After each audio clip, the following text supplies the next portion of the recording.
صبحتينا حساب تخدم مع صغير كرايمه مكسره وما عينوش وصفر موتيفاسيون، تضرب فيهم ساعتين توفى بعرك، شوف تكمل وشوف ليه.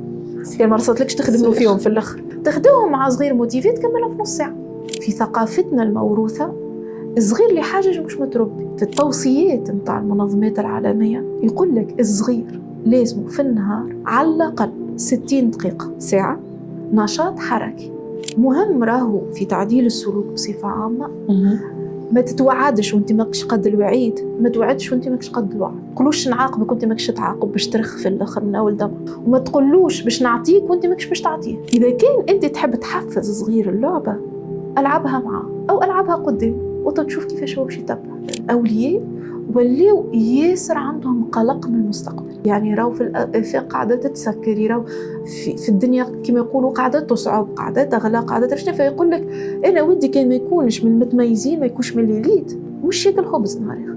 راهو صغار يوصلوا لعمر 6-7 سنين وحتى اكثر ما تعلمش انه يقسم مع حد اخر، ما تعلمش انه يخسر، ما تعلمش انه يسمع نقد. في عمليه الاصلاح التربوي انك باش تصلح حاجه في كومبورتمون تاع عبد مهما كان، انك تفرق بين الشخص والفعل اللي عمله. الفعل خايب، الشخص مش بالضروره خايب.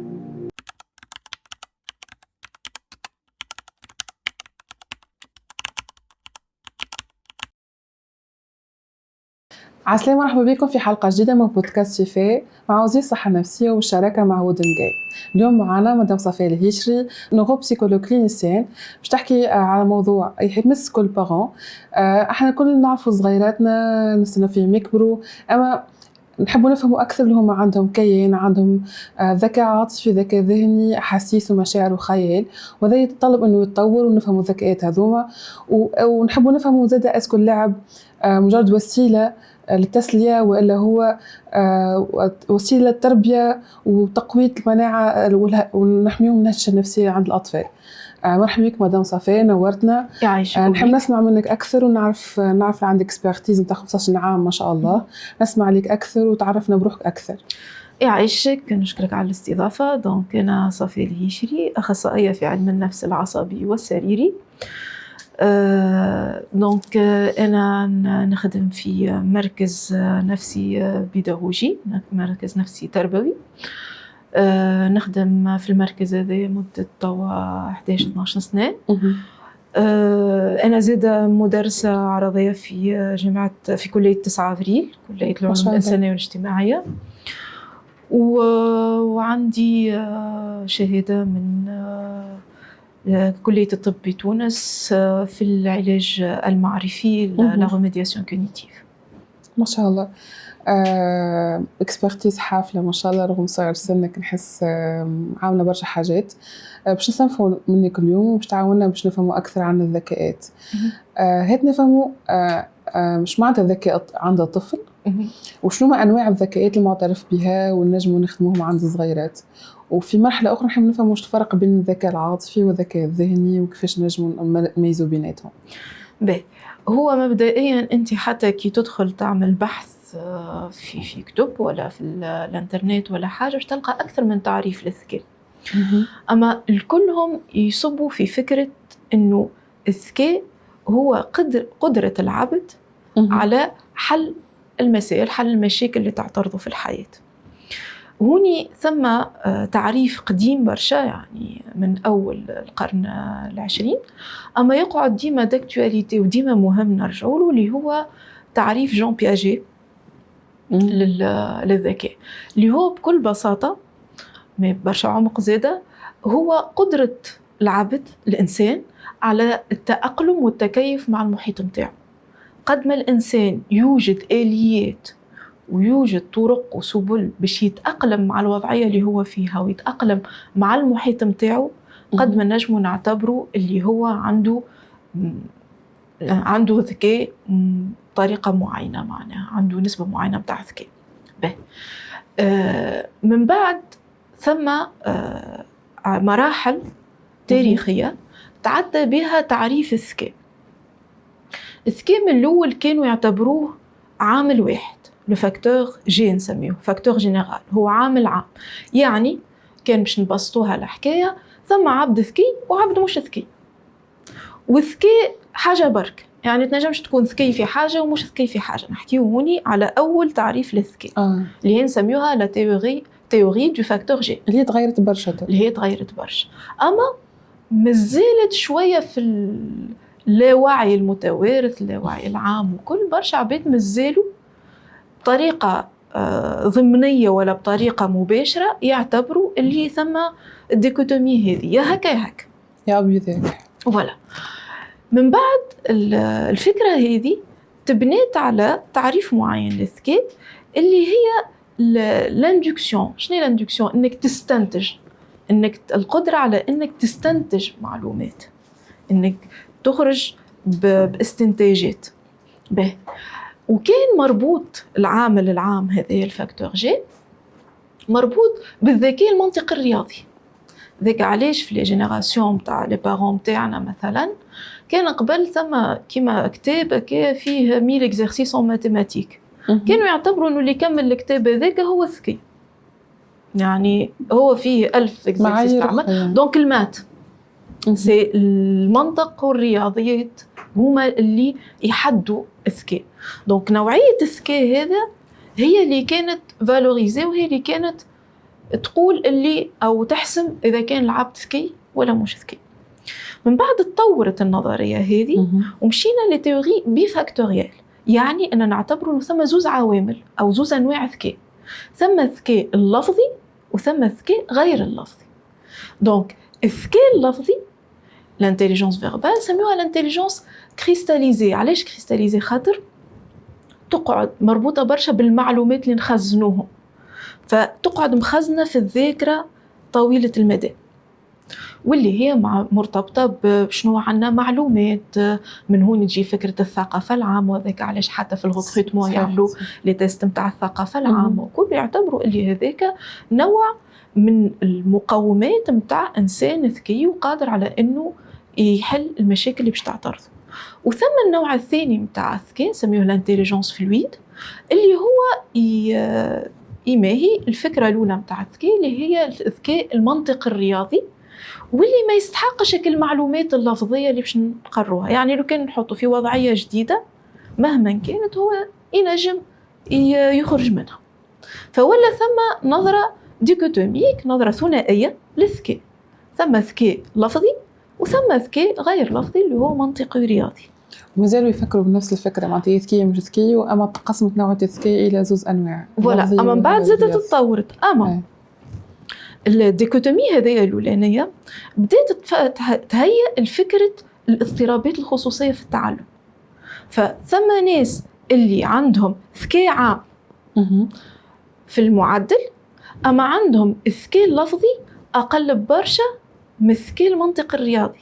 فهونيش نمشيو لعصر القراءة وكل ما اضطرابات الكلام المكتوب واللفظي.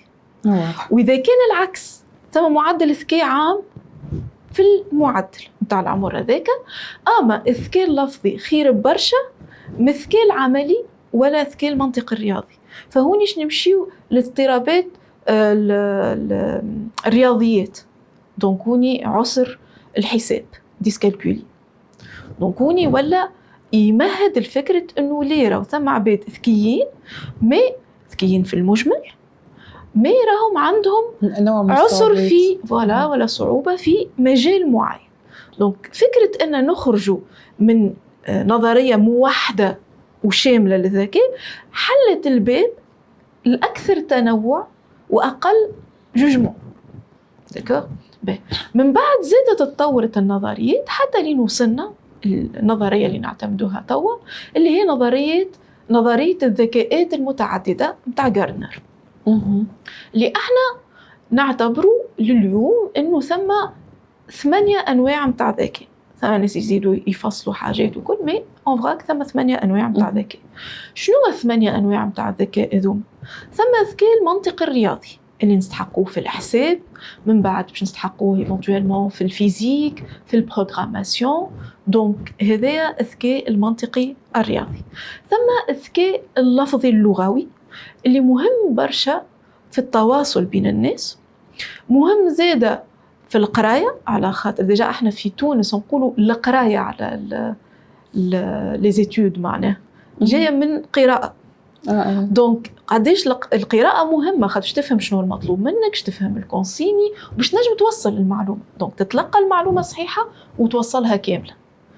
مهم زاده في حاجه اخرى ولكن نمشيو بعد للذكاء العاطفي نحكيو عليه، انه قد ما يكون العبد سورتو مع الصغار، هو العبد بصفه عامه حتى لي زادولت، قد ما يكون مسرح في الكلام، قد ما يحتاج اقل انه يحكي ببدنه، دون سونس انه يلتجئ للعنف، ولا حتى ثم عباد يصير يحكي ببدنه ويصير يتحرك وكل فوالا. دونك الكلام ديما ينقص ردات الفعل اللي هي بلوتو بدنيه لاجيغ معناها.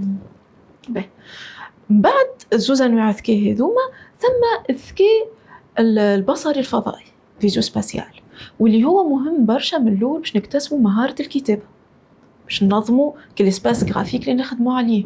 انا نخدم على ورقه لازمني نعرف منين نبدا ومنين نوفى، ثم سطر ما نطيحش عليه، ثم بروبورسيون، ثم دي ديمونسيون تاع الكتيبه، ما نكتبش حرف كبير هكا وحرف صغير هكا اسيتيرا. دونك هذا مهم من الاول في اكتساب مهاره الكتابه، بالطبيعه الرسم الهندسي من بعد اسيتيرا، حتى لين ثم عباد يبنيوا عليه une vocation professionnelle. donc يكون architecte، يكون ديزاينر، يكون انفوغرافيست. هذوما الكل مهم برشا انه يكون عندهم المهارات هذه.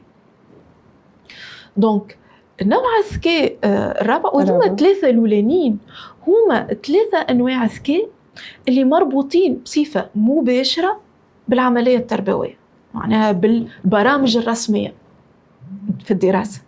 دونك الثلاثه هذوما هذاك علاش نلقاوهم في اللي تيست نتاع الذكاء، في اختبارات الذكاء نلقاو تركيز كبير على ثلاثه عوامل هذوما، على خاطر عاده اختبارات الذكاء للطفل تكون الدوموند الاولانيه، معناها الطلب نتاع التشخيص ولا الطلب نتاع الفحص هذاك مرتبط بمساله تتعلق بالدراسه. دونك ديما باش نلقاو سو نوايو اللي هما ثلاثه عوامل هذوما، باش نلقاوهم عاده في الاختبارات نتاع الذكاء اللي هي تعتمد على الذكاءات المتعدده.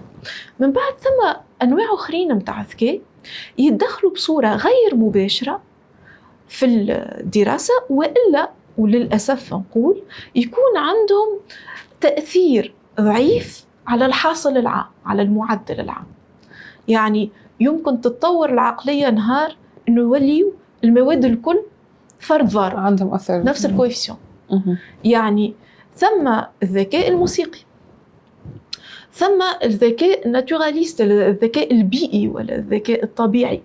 انه ثم ناس كي تحط ويتعامل مع الطبيعه مختلف اركانها ومكوناتها يكون انسان في سعي يلقى الحل، ويكون انسان ياسر متناسق مع الطبيعه.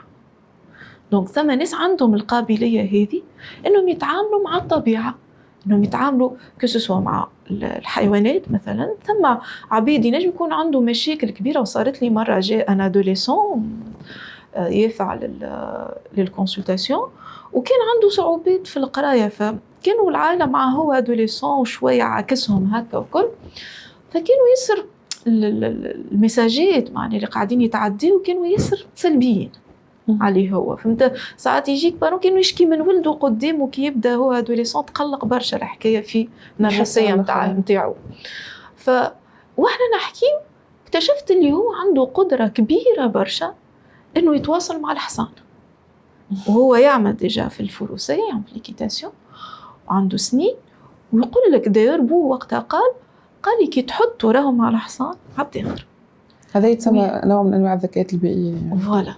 وينجم يكون مع الحاجات الاخرين، لي بلانت، مع الطبيعه بصفه عامه، مع البحر. اليوم نحكيو برشا على البحر وسلامه المحيط والحاجات هذوكم. هذوما الناس تلقاهم اكثر يدافعوا على الطبيعه، ولا تلقاهم اكثر يتعاملوا مع الطبيعه. اذا كان نجمنا نحطوهم في بلاصتهم الصحيحه. وهوني وين نوصلوا بفكره الذكاءات المتعدده، انه كل عبد باش تلقى عنده نقطه قوه اللي لازمك توظفها باش ترسم له بها ثنيته، باش تحطه في بلاصته. ثم زادة في الذكاءات الأخرى ثم الذكاء البدني والجسمي، كينستيزيك كوربوريل، اللي هو الذكاء ذا متعلق بقدرة العبد إنه يتصرف في بدنه وإنه يوظف بدنه في برشا حاجات. يعني نقولوا حاجة ما نعرفوش احنا المستوى، انا شخصيا ممكن عبيد تعرفوا اكثر مني، انا ما نعرفش المستوى التعليمي متاع رونالدو داليما، ما نعرف اللي هو العبد اللي اخترعه جو جون، كان اختراع من عنده هو، بعد عبيد تبعته. فيدرير هو اللي عمل الريفير بيد واحده، وبعد ثم ناس تبعته، ثم ناس وصلوا عملوا كارير كبير برشا في التنس وما نجموش يعملوا الريفير بيد واحده كما فيدرير. ثم عبيد عندهم اختراعات، عندهم كي تحطوا في دومين معين ينجم يتميز فيه. الدومين هذا هو الحركة. وكي نجيو احنا نخمو في الإطار الكلاسيكي متاع العملية التربوية، نجمو نفهمو إنه قديش المدرسة تنجم تقمع الذكاء متاع العبد هذية وتخليه في عود إنه نعمة في حياته واللي نقمة في حياته. صحيح. يعني ديما معاقب وديما عنده مشاكل وديما يسمع في الخايب على خاطر عنده ذكاء أعلى من العامة تاع الناس في دومين معين. كبارون مثلا كيفاش نجم يفيق بالذكاء متاع طفله، كيفاش نجم يخرجوا ويخليه معناتها يديفلوبي في الانفيرونمون المناسب اللي هو معناتها كيفاش نجم يفيق به. اسكو فما دي تيست معروفين نجم معناتها نميز الصغير ونجم نحط في البلاصه المناسبه؟ باهي خليني نكمل ساعه زوز انواع الاخرين ونقول لك. دونك زوز انواع الذكاء الاخرين هما مهمين برشا في حياتنا الاجتماعيه، في التطور النفسي زاده والاجتماعي نتاع العبد، وفي نفس الوقت يأثروا بطريقة غير مباشرة مي مهمة برشا زادة على المردود الدراسي والحياة الدراسية متاع الصغير. اليوم الذكاء الاجتماعي ما بين الأشخاص، الانتليجنس انتربيرسونيل، اللي هي قدرة العبد إنه يكون علاقات اجتماعية، يكون صداقات ويحافظ عليها. دونك احنا من الأسئلة اللي نسألوهم indépendamment du fait هو جاء الكونسلتاسيون على مشكلة في الذاكرة ولا في التركيز ولا مي هذا حاجة مهمة برشا في حياة الإنسان، خاصة في حياة الصغار، إنه هل عنده أصحاب؟ هل عنده القدرة إنه يكون أصحاب؟ وهل عنده القدرة إنه يحافظ على علاقاته؟ يعني ثم شكون ينجم يكون صداقات ما يشدش 3 أيام جمعة وباقية تصير مشاكل وما يعرفش خل مشاكل عادية، ما يعرفش يجاري المشاكل هذيك، ما يعرفش كيفاش يخرج من المشكلة ويحافظ على العلاقة ذيك. ثم نوع الذكاء اللي مهم برشا في التكوين النفسي متاع الإنسان، اللي هو الذكاء نسميوه لانتخا بيرسونيل. الذكاء الإنسان في إنه قدرة الإنسان على إنه يفهم روحه، يفهم حالاته النفسية، يفهم حالاته العاطفية ويعطيها تفسير. فثم عبد فادت قلق، ثم عبد يقول لك أنا فادت خاطر هكا وهك، أنا نعرف روحي متقلق من الحاجة هذيك. فالقدرة هذه متاع الانتروسبكسيون، متاع إني أنا نجم نستقرأ حالتي النفسية، حالتي الروحية، حالتي العاطفية، مهم برشا للعبد، مهم باغ بريفونسيون من باب الوقاية باش ما نمشيوش من بعد الاضطرابات النفسية. أنواع الذكاء 8 هذو مش يا عندك يا ما عندكش، الناس الكل عندهم منهم بالدرجات بنسب معينة. كان نمشيو من منظور عملي وأكثر تقني، فإنه ثم دي تيست، ثم اختبارات لتقييم الذكاء. أما الاختبارات اللي موجودة توا تركز أكثر على أنواع الذكاء المرتبطة مباشرة بالعملية التربوية، يعني الذكاء المنطقي الرياضي، الذكاء اللفظي، الذكاء الفضائي سترا. الآخرين كيفاش نقيموهم؟ نقيموهم في مجالاتهم. يعني الذكاء الموسيقي باش تقيمه بنجاحه هو في انه يميتريز ان انسترومون ولا يغني ولا حاجه، دونك تهزو الكونسيرفاتوار ولا حاجه باش تحكم ولا تحكم على الانتاجات نتاعو اللي برودكسيون نتاعو. ثم ناس حتى ما يستحقش يدخل الكونسيرفاتوار، وحده يتعلم انسترومون، تلقاه صغير على الاخر ويتعلم انسترومون. بالطبيعه المحيط مهم برشا، غرام. اما زاده اذا كان الصغير هذيك ما تجيش تمد في يده الانسترومون انت ما عاونتوش تريونتي تهزو البلاصه المناسبه يعني. ثم عباد زاده كيف هو يوري روحه في الرياضه ولا يوري روحه في الطبيعه ولا في حاجات هكا. دونك ثم مجالات اللي هما مالوغوزمون قله تكشف عليهم الاختبارات النفسيه المعتمده، ثم مجالات اخرين الراهم كي يتميز العبد في دومين اخر ذيك في دومين معين. دونك ثم الكونسيبت نتاع الموهبه والتفوق. الموهبه البوتنسيال اللي انا عندي القدره الكامله اللي انا موجوده عندي. التفوق كيفك القدره هذيك نوظفها في مجال معين فتظهر. دونك ثم ناس عندهم الموهبه ما ينجموش يوصلوا للتفوق، على خاطر باش نتعدى من الموهبه للتفوق او باش نوري الموهبه متاعي في مجال معين، زاد لازم يكون عندي محيط يسخر لي الامكانيات او يوجهني او على الاقل ما يضغطش عليا باش انا نخبي موهبتي هذيك او نتنازل عليها لصالح حاجات اخرى. احنا نعرفوا لكل فترة عمرية معناتها عندها نوع من انواع الذكاء ولا يتطور الذكاء مع العمر. كيفاش يساهم الولي انه يطور الذكاء هذايا ويخليه معناتها يرونتي معناتها في المكان المناسب؟ زيد احكينا معناتها به. هو ثم اكثر من نظريه للتطور نتاع العمليات الذهنيه. اشهرها النظريه نتاع جون بياجي. دونك جون بياجي قسم فئات عمريه، والمراحل ذي الاستاد مراحل النمو، كل مرحله عندها خاصيتها، وعلى اساس الخاصيات هذيك نجم يعرف الانسان اللي قاعد يتعامل مع صغير كسوا هو ولي ولا مربي ولا اللي هو يعرف كيفاش يستغل المرحله هذيك العمريه ومرحله التطور هذيك باش يخرج احسن ما ثم في الصغير. باهي، المرحله الاولى هي مرحله حسيه حركيه، تبدا انا في فتره متاع يعني هي من يتولد الصغير تقريبا 3 سنين. منكرش الام زاده فما منكرش الام هذيك لا ستيمولاسيون. دونك هوني اني انا باش يبدا صغير في كرشمه يسمع هو في حاجات، فانت باش تسمع حاجات كي لو ستيمول. مثلا ساعات يقول لك اني مثلا نوع من انواع الذكاء انه تولد يحكي انجلي باغ اكزومبل، خاطر هو في كرشلوم قاعد يسمع ولا قدام يسمع معناتها يقول لك ولدي طلع يحكي انجلي من عمر 9 شهور مثلا ولا ثم هوني حاجتين، ثم انه يحكي انجلي وثم عمره 9 شهور.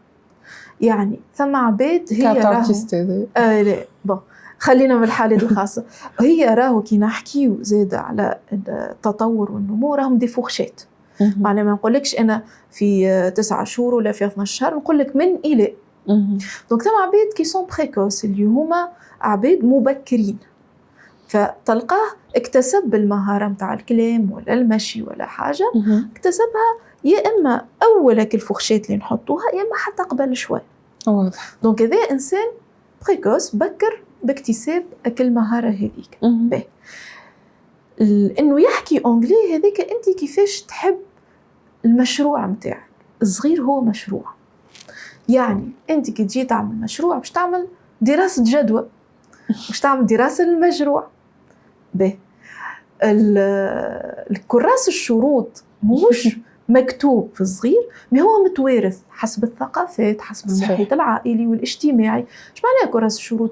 معناها كيفاش يكون الصغير وكيفاش احنا نربيو الصغير، كيفاش نحبوا الهدف نتاعنا كيفاش نحبوا يكون، والوسيله كيفاش احنا نربيوه.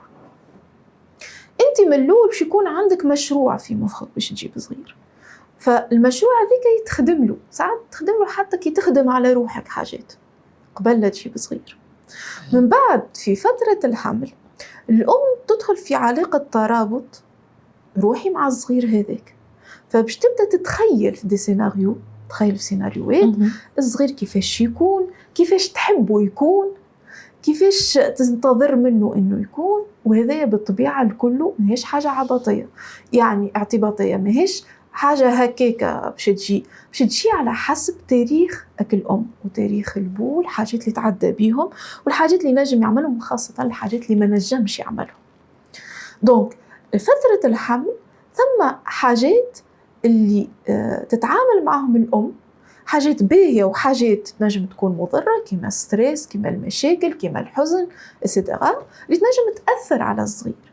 من بعد جاء الصغير، عندنا فتره الاولى اللي هو الصغير كيفاش يتولد بسانك ريفلكس، معناها ما عندوش حاجه كبيره، اما اللي ريفلكس هذوكم هما اللي باش يخليوه يدخل في تواصل مع المحيط نتاعو. دونك 3 سنين الاولانيين مهم برشا انه الصغير كيف يعطي ردة فعل حسية ولا حركية يحس تأثيرها على المحيط. يلقى تفاعل يعني. يعني تأثيرها على المحيط، حتى أنا كي نعمل هكا نسمع صوت. ذاك علاش في الفرش متاع صغير ساعات يحطوا كل لي جو هذوكم انهم يعملوا حس. مي الاحسن من هكيك انهم ما يعملوش حس وحدهم، كي انت تعمرهم بالعمر انه كي يمسهم يعملوا حس. فبشي يحس انه هو كي يعمل تصرف رد الفعل. صحيح. زاد مهم لي سوان اللي يتقدموا للصغير. يعني الصغير ماهوش حاجه باش توكلها، هو انسان يستحق عطف واهتمام، وبيك انت باش يفهم بدنه. يعني كي تجي انت نعرفش تبدل في الكوش ولا تلبس في صغير عمره شهرين ولا شهر ولا، راهو مهم انك تحكي معاه، مهم انك تقول له هات يدك، مش هو باش يهات يده انت باش تاخوها في الاخر. اما مهم انك تقول له باش يبدا انت كي تمسلو وجهه هو يفهم لي ثم، خاطر باش يحسه. انت كي باش تمسلو يده هو باش يفهم اللي هي موجوده، خاطر باش يحس الكونتاكت هذاك.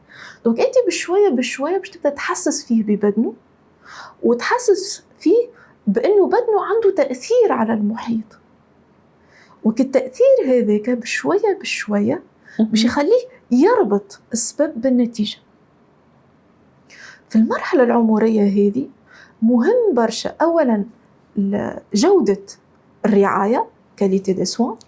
معناها برشا أمات تقول لك أنا مرة ضعش، دونك تحط له بيبرون كاليب كوسا منه وكوسا منه وتمشي على روح. ولي فقر بيئي وعاطف في الطفل. لازمك أنت تحطه عندك وتحكي معاه، وكل صوتك مهم. سي اون انفلوب سونور هذيك باش تحيط بيه، باش تعطيه شعور بالأمان، باش يستانس. زادة حاجات نراهم من بعد ويمكن ما نربطوهمش، إنه من بعد يجيو في لاج سكولير في السن متاع الدراسة، يجيك صغير عنده مشكلة في الوعي الفونولوجي، لا كونسيونس فونولوجيك.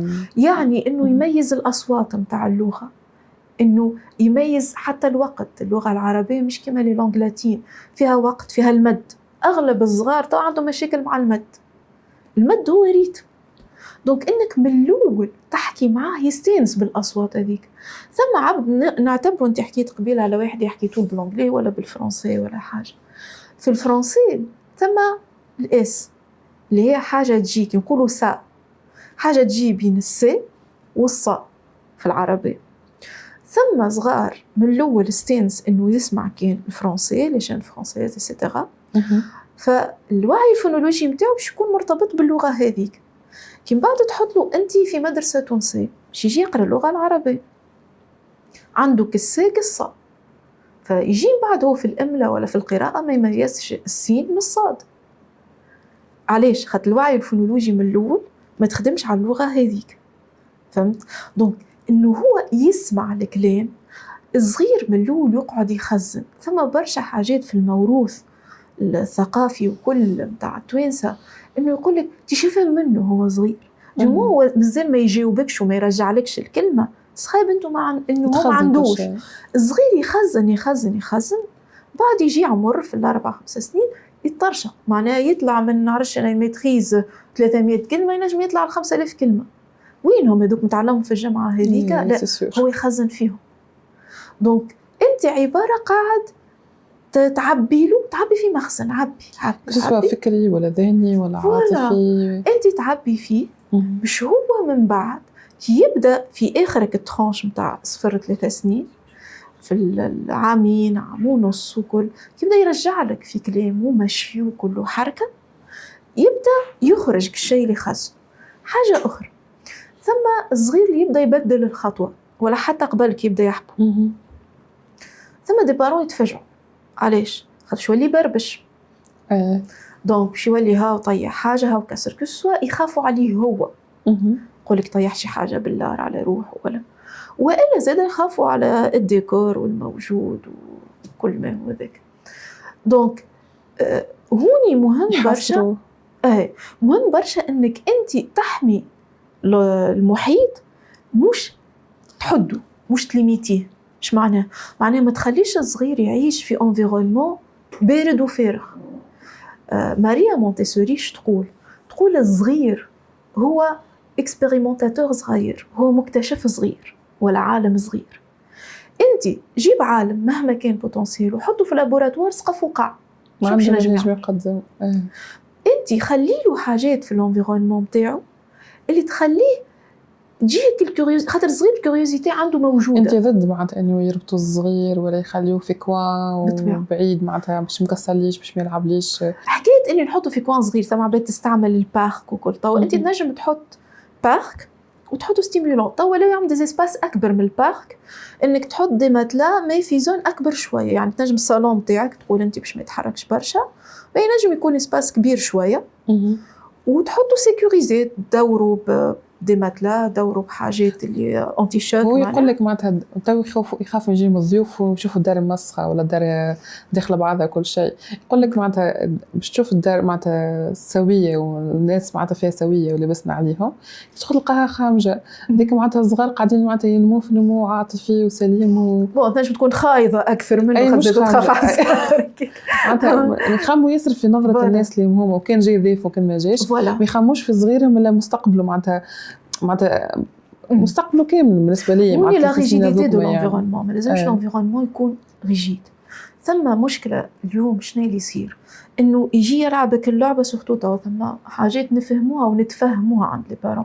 عباد تعيش في بورتمان يعني ناس عباره عايشه معاك يعني اي حس باش يوصل له ولا عايش في بروميير ايتاج وتحت عباد في الغيت شوسي دونك يجي يتحرك ليه ما تعملش حس على الجيري يجي يلعب ليه رد بالك تو تصدم وهذيك وتو تطيح وتو درشنا ثم شكون يقولوا حتى تو ركيب هيك حاله عندي غير ما عرفتش انا وش يشارك في ميزي دونك كل حاجات هذيك تخلي كل ما يجي حاجه لا شنو اللي اي شد اكران دخلنا في بعد تولي تلوم عليه وتقول اش بيك شديت اكران انت خليتني نعمل حاجه اخرى وكان ادمن صعيب برشا ترجع للتوالي يعني. الحاجه الاخرى لازم تشارك الصغير في اللعب. اي هذه نقطه يعني برا العب وحدك مش يقلق وتوا قاعدين نراو دو بلوز اون بلوس في صغار قلق يعني ايتا كونستون ديما فادد وديما قلق وديما ما عنده فما مصطلح جديد قاعد نسمعوا به جديد ولا في الصحه النفسيه اسمه الفقر العاطفي والفقر البيئي.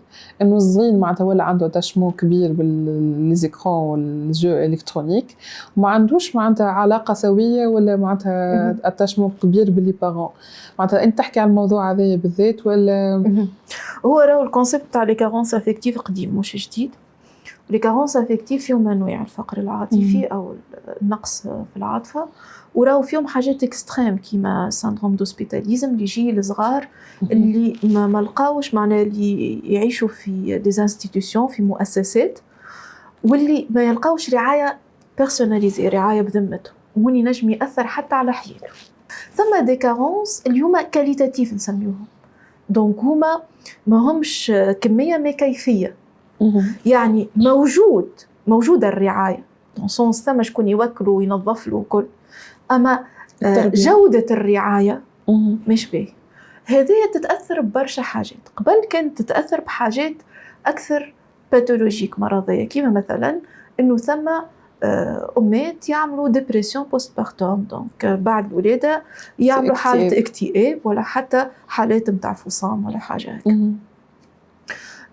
ثم زاده انه الصغير هذاك ما يكونش ديزيري ما يكونش مرغوب فيه ثم ويحسوا هو بالطبيعه ثم انه يجي في ظرف معين زماني اللي فيه برشا ضغط على العائله وبرشا مشاكل. من الحاجات اللي تاثر برشا نحكيو ديما على ثقافتنا في تونس خاطر تختلف بلاصه لبلاصه انك تجيب صغير وتحل مرمى مع بعضهم حاجه تنجم تعمل برشا مشاكل خاطر بيريود نتاع ضغط نتاع انستابيليتي سورتو كالعبد اللي مش فلوسه حاضره باش يقعد برشا مشاكل ويعني حاجات اللي يمكن ما نربطوهاش ببعضها تخلص حروبات فرد وقت وتولي انت مضغوط برشا فما عادش عندك وسع البال والجهد والطاقه باش تنجم تستوعبك الصغير هذاك وتحتويه وتتفاعل معه. ديجا هو يتطلب معناتها وقت كامل معناتها فوالا ثم هذاك زاد الجهد يعني نتفاهموا انه عبد يخدم بلان طون يروح مع الواحد لومبوتاج ودرشنا وكل يروح موفي يعني بعد الصغير ديما عنده برشا نشاط عنده برشا طاقه والاخر جاي باتري فيبل يعني واحد مشارجي 100% والاخر مشارجي 6% ما يقابلش بعض الجهد. اما مهم انك تعطي حتى نص ساعه ديما نخدموا على الكيفيه. شنو جديد تو في الكارونس افيكتيف؟ جديد انه ثم انواع جدد ولا دي سورس جدد مصادر جدد للفقر العاطفي انه الناس موجوده اما الناس بيدهم اللي المفروض يهتموا بالصغير هما بيدهم شادين دي زيكران. صحيح. كل واحد شاد التليفون ولا تابليت. ثم زاد بعد الكوفيد ولات برشا خدمه اديستانس، دونك بارون موجود اما يخدم، موجوده مش موجوده مش ديسپونيبل ليك انت، مش متاح. ثم زاد انه ثم دي بارون زاد راهو الناس شخصيات، والناس هما بيدهم عندهم مشاكلهم اللي يكركروا فيهم الصغر اكسيتيرا، ثم شكون ما عندوش وسع البال، وثم ضغط كبير برشا، وثم عدم توازن في السيستم فاميليال، في المنظومه الاسريه. اش معناه؟ في برشا حالات، ما عنديش ستاتستيك نقول اغلبيه ولا مش اغلبيه، من نعرف بالبراتيك نتاعي انهم برشا حالات انه تلقى الاباء مونوتاش، يخدم تاش واحد، يخدم ويجيب فلوس. الام تلقاها ملتي تاش، يعني لازمها تخدم برا ولازمها تطيب ولازمها تنظف ولازمها تلهب صغار وتقريهم، خاطر البو ما عندوش وسع بال للقرايه. كان قراهم باش يولي عارك وصيح وعياط كما ولاتش ترايح. دونك يقولوا شد ولدك لا نعمل فيه حاجه. دونك شو يولي عبد مضغوط برشا، والضغط هذاك وين باش يخرج؟ اول صعوبه باش تلقاها مع الصغير وانت تقري فيه ولا حاجه، انت باش تنفجر في وجهه، باش تلم الضغط هذاك الكل تحطه فيه. زيادة ماكش باش تلقى الوقت والجهد، وزيادة السكينة هكا شوي واحد هكا رايض وسع البال باش تلعب صغير. خاطر كي باش تلعب صغير لازم تعرف كيفاش تلعب. ثم حاجة أخرى، إنه تعدينا إحنا في المجتمع متاعنا من مرحلة المرحلة في عدد الصغار، يعني كانوا التوانسة يجيبوا 3-4 صغار ويبدأوا قراب في العمر فيلعبوا بعضهم أو يلعبوا مع بعضهم مع الجيران، مع ثماشي دي كوزان قراب إتسيتيرا. توا كعبة أو كعبتين. ثم المشكلة هذه إنه ما عادش ثم كلمة متاع الصغار، وكيف الكهل يلعب الصغير مش كما الصغير يلعب الصغير أو يلعب مع الصغير. جوستومون هو ثم اللي يلعب الصغير وثم اللي يلعب معه. ثم نوع من نظريات التعلم تيوري دي ابرونتيساج سميوه لابرونتيساج كو اكتيف. اش معنى لابرونتيساج كو اكتيف؟ يعني زوز قاعدين يتعلموا مع بعضهم. لابرونتيساج كو اكتيف فيه نوعين، انه يكون الزوز معناه لابرونتيساج يكون سيمتريك، الزوز عندهم نفس مستوى التمكن من الحاجه هذيك، والا يكون اسيمتريك، واحد خير من الاخر، واحد متمكن اكثر من الاخر.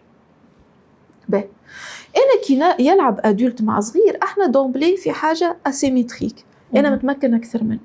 اللي يصير انه برشا مرات الادولت يطيح في الفخ متاع انه يولي يربح في الصغير، يولي يكذب على الصغير ويقول له برافو ربحني، كيفاش ربحتني ما قويك درشنا، وهو ما ربحوش.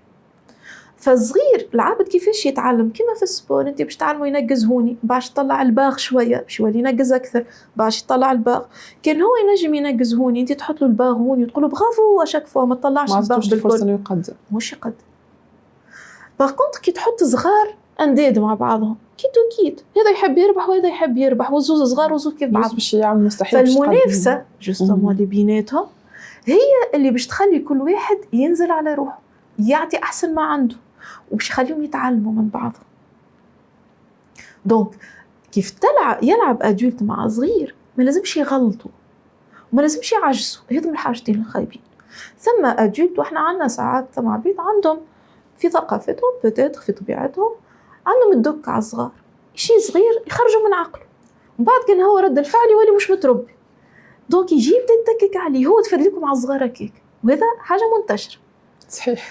دونك وثم زيادة اللي يبدأ يطيح له في عزيمته، معناه تو ذيك كيكة، تو هي كيكة تجي، تو انت عمرك هكا وهو عمره هكا، انت في عمرك كنت تعرف تعمل كيكة.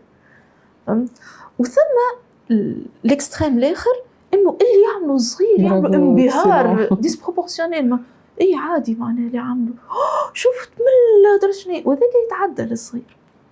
فانت كي تلعب مع الصغير لا تعجزوا، لا تحط الباغ ترو باش تعجزوا، ولا زادة تكذب عليه وتسير وتحسوا اللي هو عمل انجاز وهو غير ما عملش انجاز، ولا تقول له ربحتني وهو ما ربحكش. دونك حاول انك تكون معتدل، عبارة زوج صغار يلعبوا مع بعضهم، مرة عندي ومرة عندك. راهو صغار يوصلوا لعمر 6-7 سنين وحتى أكثر وهو ما تعلمش انه يقسم مع حد اخر، ما تعلمش انه يخسر، ما تعلمش انه يسمع نقد. 3 حاجات هذوما. فبرشا صغار الدخله للمدرسه تكون لهم صدمه. علاش صدمه هي؟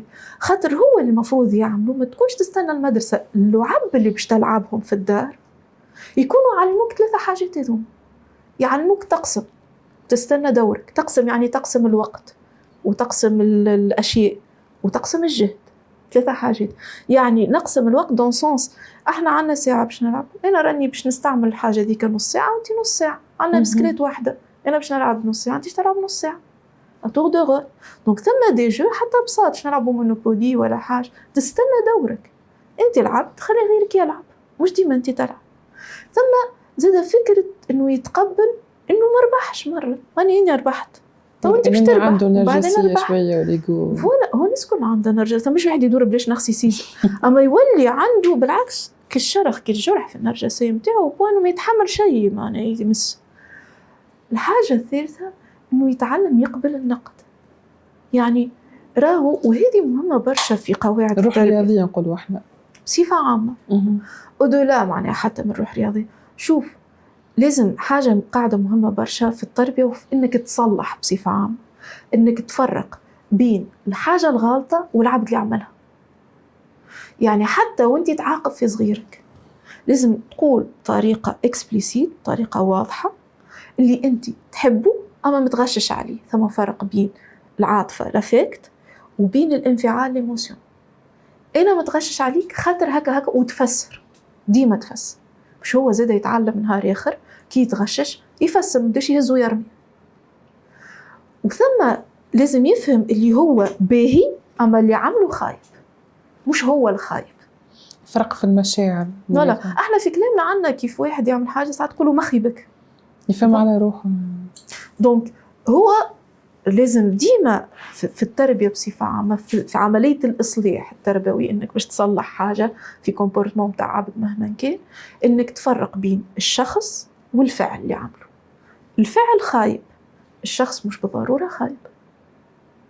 دونك هذه الحاجات اللي تخلي العبد يقبل النقد.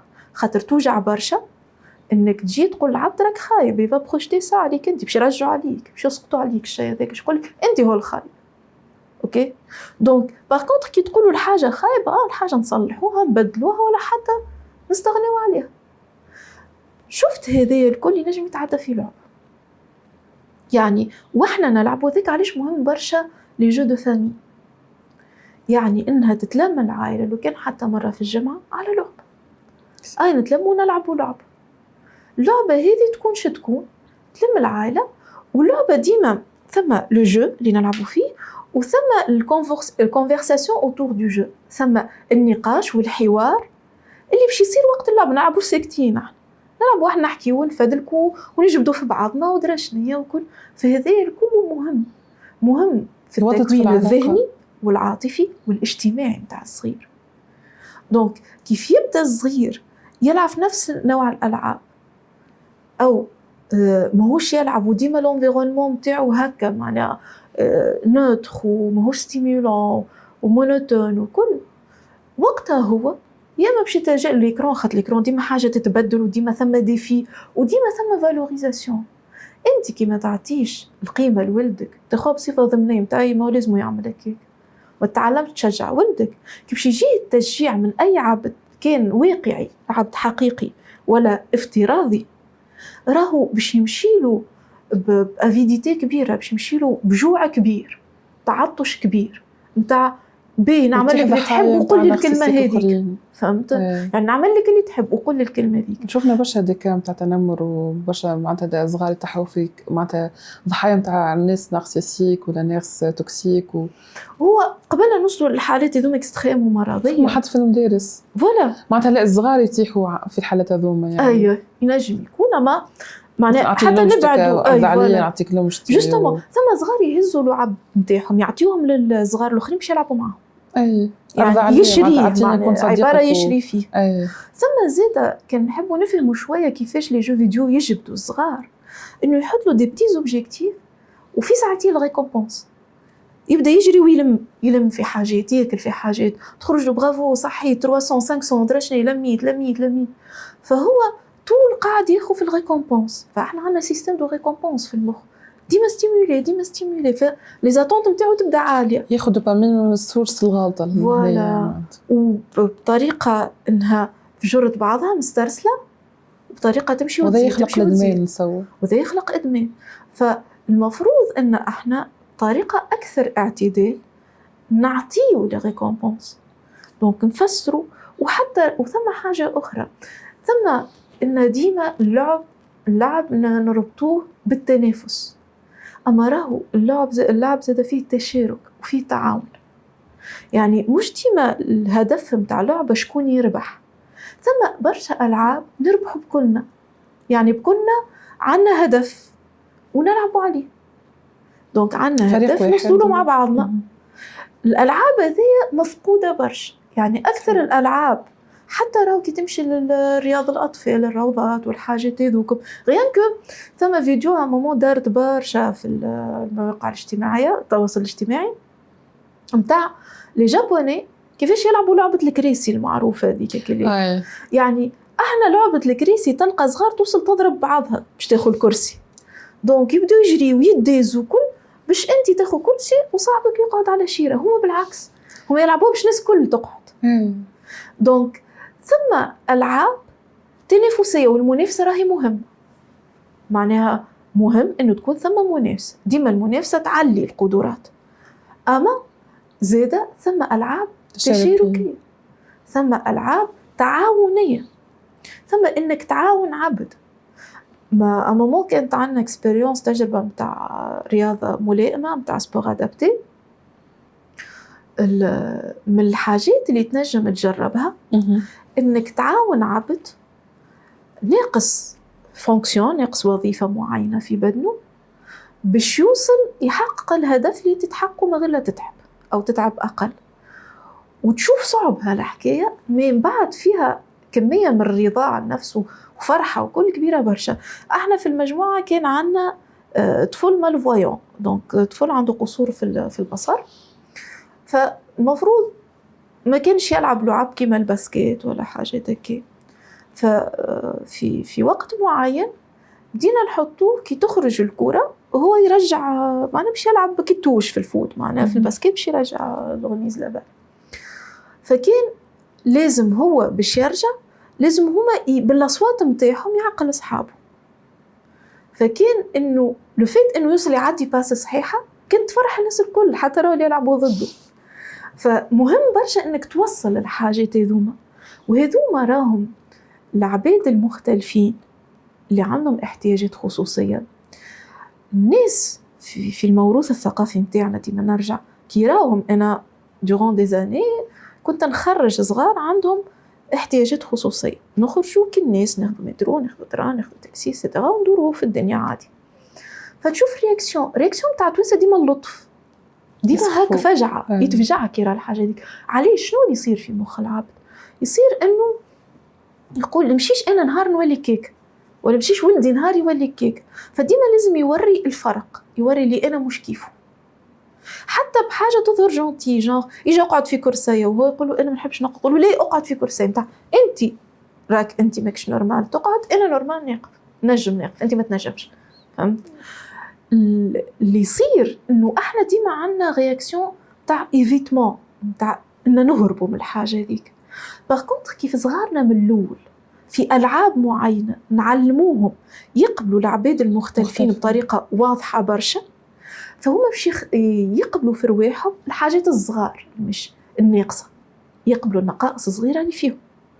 اليوم ثم صغار ما عنده حتى شيء ناقص على المستوى البدني الاورغانيك، اما هو حاسس بنقص كبير وما عندوش ثقه في روحه، ويقف لك على ديتاي، معناها انت كي ترى تقول منين جايبه الحكايه، يقول لك لي انا خايف. على خاطر لازمنا من الاول نعلموه كي يتقبل الاخر يتقبل روحه.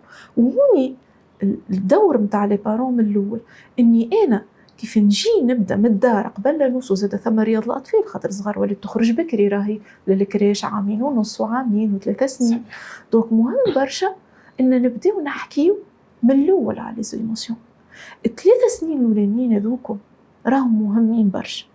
في التيوري متاع بياجي، في نظرية بياجي، يقول لك هذاك لو ستاد سونسوري موتور اللي لازم يعرف الصغير تأثيره على المحيط، ولازم زاد يحس بتأثير المحيط عليه باش يفهم بدنه وانفعالاته.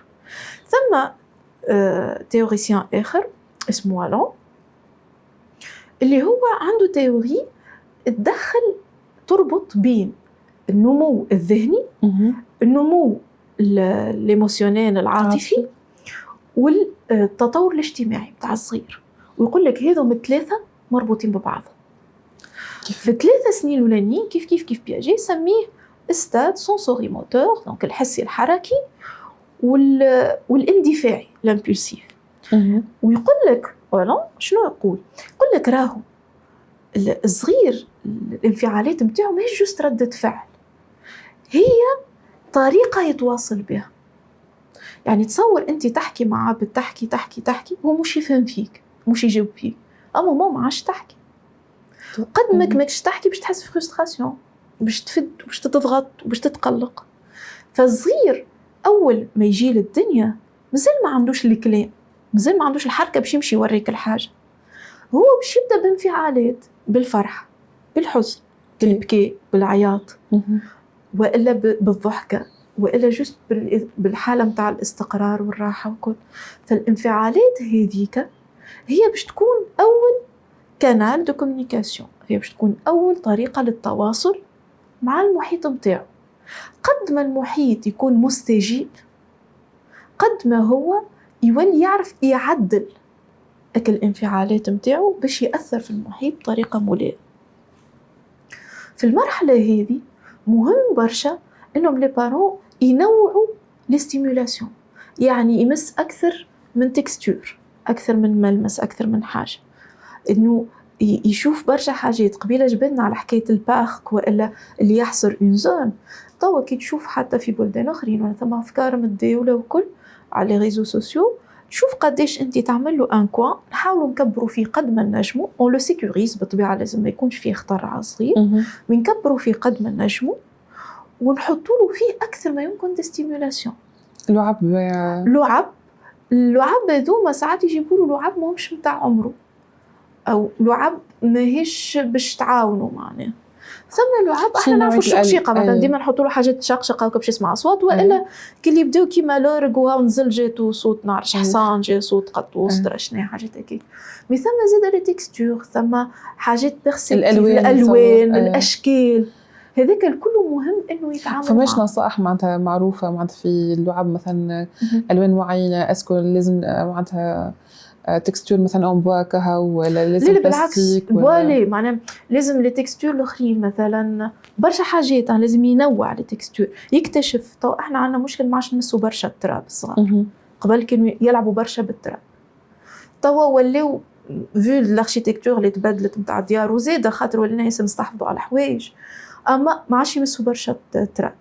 الوغ كو في بلدان اخرين في الكريش عندهم مره في الجمعه يخرجوا يلعبوا في الطبخ. مهم انه يمس الماء ويمس التراب ويمس الطبع ويمس الرمل، سينو راهو شفت هذوكم اليوم حاجات نلعبوا بيهم كي كنا صغار، تو ولينا نعالجوا بيهم عباد اكبر في العمر. تو ثم علاجات حسيه انه يخدم بالفارينه وبالنشاء، خاطر هما دي تكستور اللي هما ملسه، اللي هما بلوتو واحد خفيفه اكثر معناها رطبه، انه اللقطن، الفورور، انه يمس حاجات حرشه وحاجات رطبه، يفهم الفرق بيناتهم ويكون معناتها فيكون هو واحد معناها يخزن معلومات كبيرة على الحاجات التكستور الموجودة الكل. الحاجة الأخرى إنه الألوان يكونوا أكثر ما يمكن مش كلها مع بعضهم، وذي مشكلة مثلا صغير اللي تحطه في التلفزة إنه يراه في برشا ألوان تتحرك بسرعة كبيرة، هذاك مش باهي. باركونتر مهم برشا انك صغير تعطيه الوان هو باش يتعامل معه موجودين.